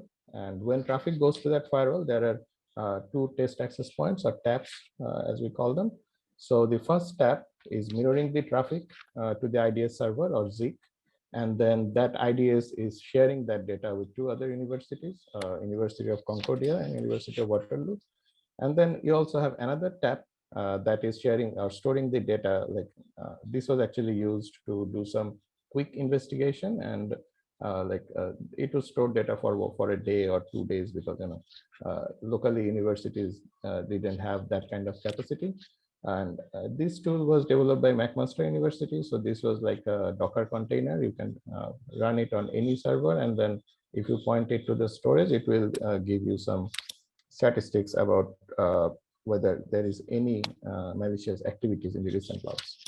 Okay, now moving on to the infrastructure that we built at University of Waterloo, that will give you a much detailed view of what is happening in the last 30 days in your network, and the your system analyst or your security analyst can log into this system and view what has been happening in your network.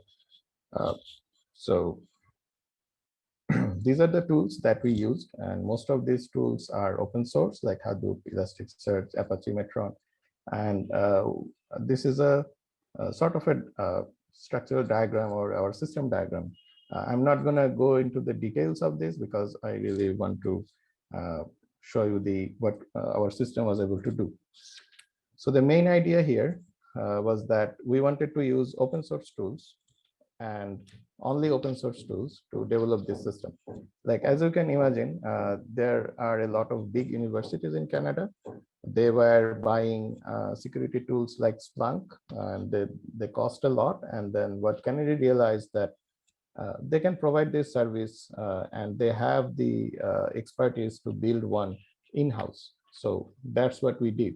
Like they offloaded this task to several universities, and different universities actually went in and developed different parts. Unfortunately, I cannot show you the actual platform due to obvious NDA reasons, and there are privacy issues. So these are some of the diagrams we used in our initial presentations when I was back in University of Waterloo.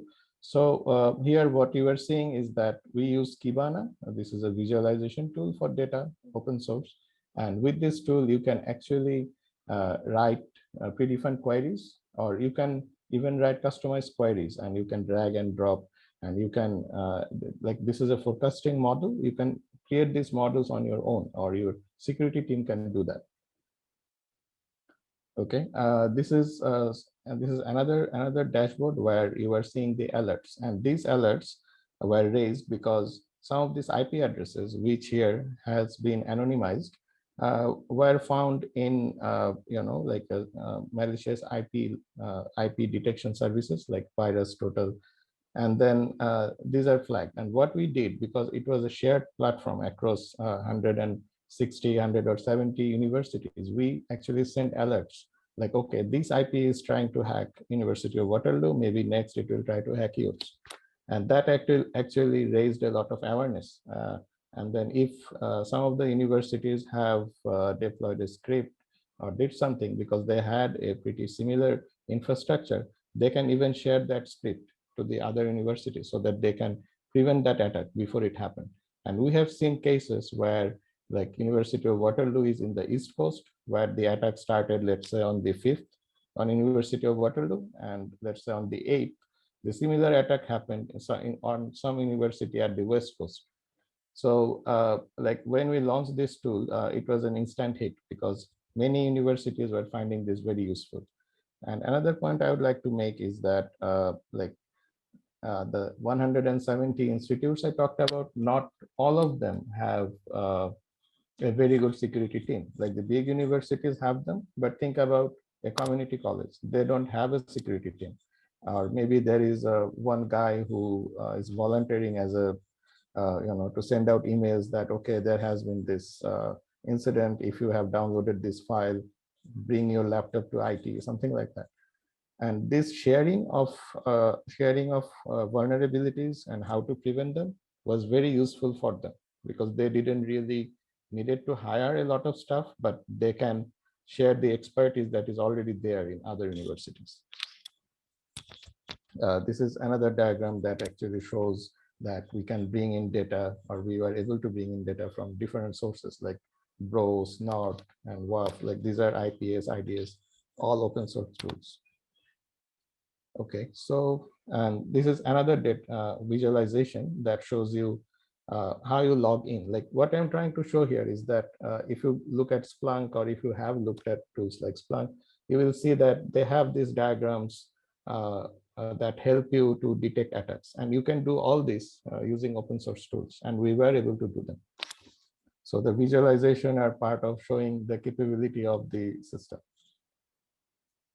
Finally, we did we added another feature where you can actually go in and write custom queries. And this was very helpful to bring in researchers onto the platform and students. Like if you have a course on security, network architecture, we usually give projects to the students, and you can ask them to do their project on this platform. And that's what many of the universities who are part of this platform have been doing for the last couple of years.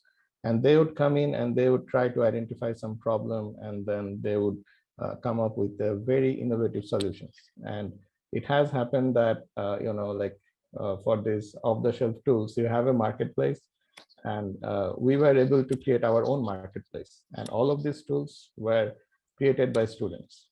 We had mentors that will guide them to create a really production-ready tool, but the initial idea, the initial innovation was coming from the students. Anyways, so I think I'm pretty much done. So this is the last slide, and this one I'm trying to highlight what kind of cybersecurity programs Canary have. So Canary have actually 3 programs. The first one is CANSOC, but that's basically Canadian Shared SOC Threat Feed. So what it does is, as I mentioned earlier, like when a university finds a vulnerability, it will publish that, and the other universities can subscribe to that. So what happens to this simple, it might seem that this is a very simple task to do, but what we have found is that usually the same kind of hacking group tries to target the university sector. So whenever there is one attack going on, you can sort of alert the entire community through that. And then next one is the CIRA DNS firewall. I think we already discussed in a couple of the previous presentations what DNS security, why DNS security is required, and why it is very important. So I will not go into the details. So this one actually addresses that whenever you are making a DNS query through this Canary network, they will filter it basically and see whether it is previously known malware or ransomware or anything like that. And either it will be allowed, or they will block it and send you to a page like the the 404 page or something like that, saying that there was a malicious activity detected. And the last one is right now it's called IDS. That's not a very original name, but that's what they are calling it, Intrusion Detection System. This is the production version one, and JSP, the one I just presented, was the piloting. So we started with 40 universities, and right now we have 160 universities that are part of this network. And with that, I would like to end my presentation. I actually went through it very quickly. So if you have any questions, please feel to ask.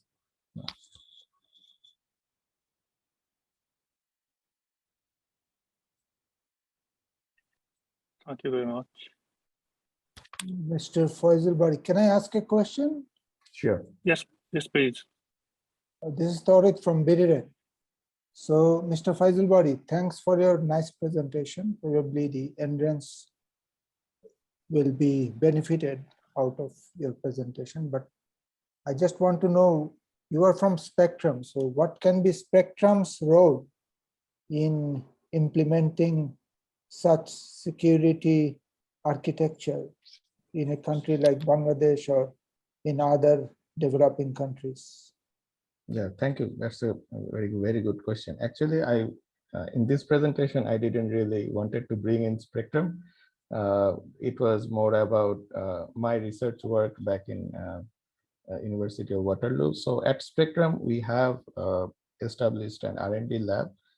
And as you probably know, like Spectrum has a long history of providing or installing security related infrastructure. So right now we are moving into the more of the product or service level stuff. And we have established collaboration with my previous colleagues at BUET and University of UIU. And we are sort of prototyping a smaller version of this system, the one I just showed.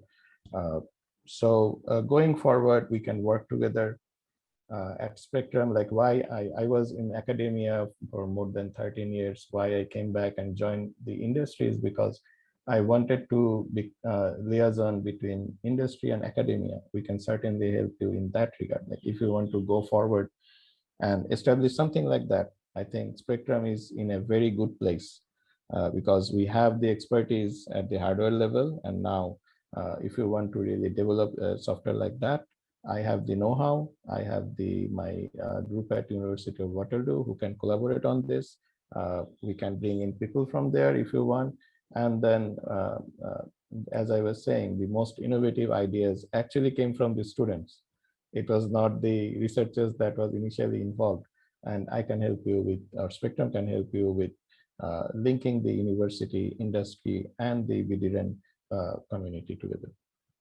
Okay, thank you very much. If you can share some concept note with BDREN involving other entrants, probably that will be great. We can try to manage some fund from Asia Connect or some other funding agencies. Sure. Thank you.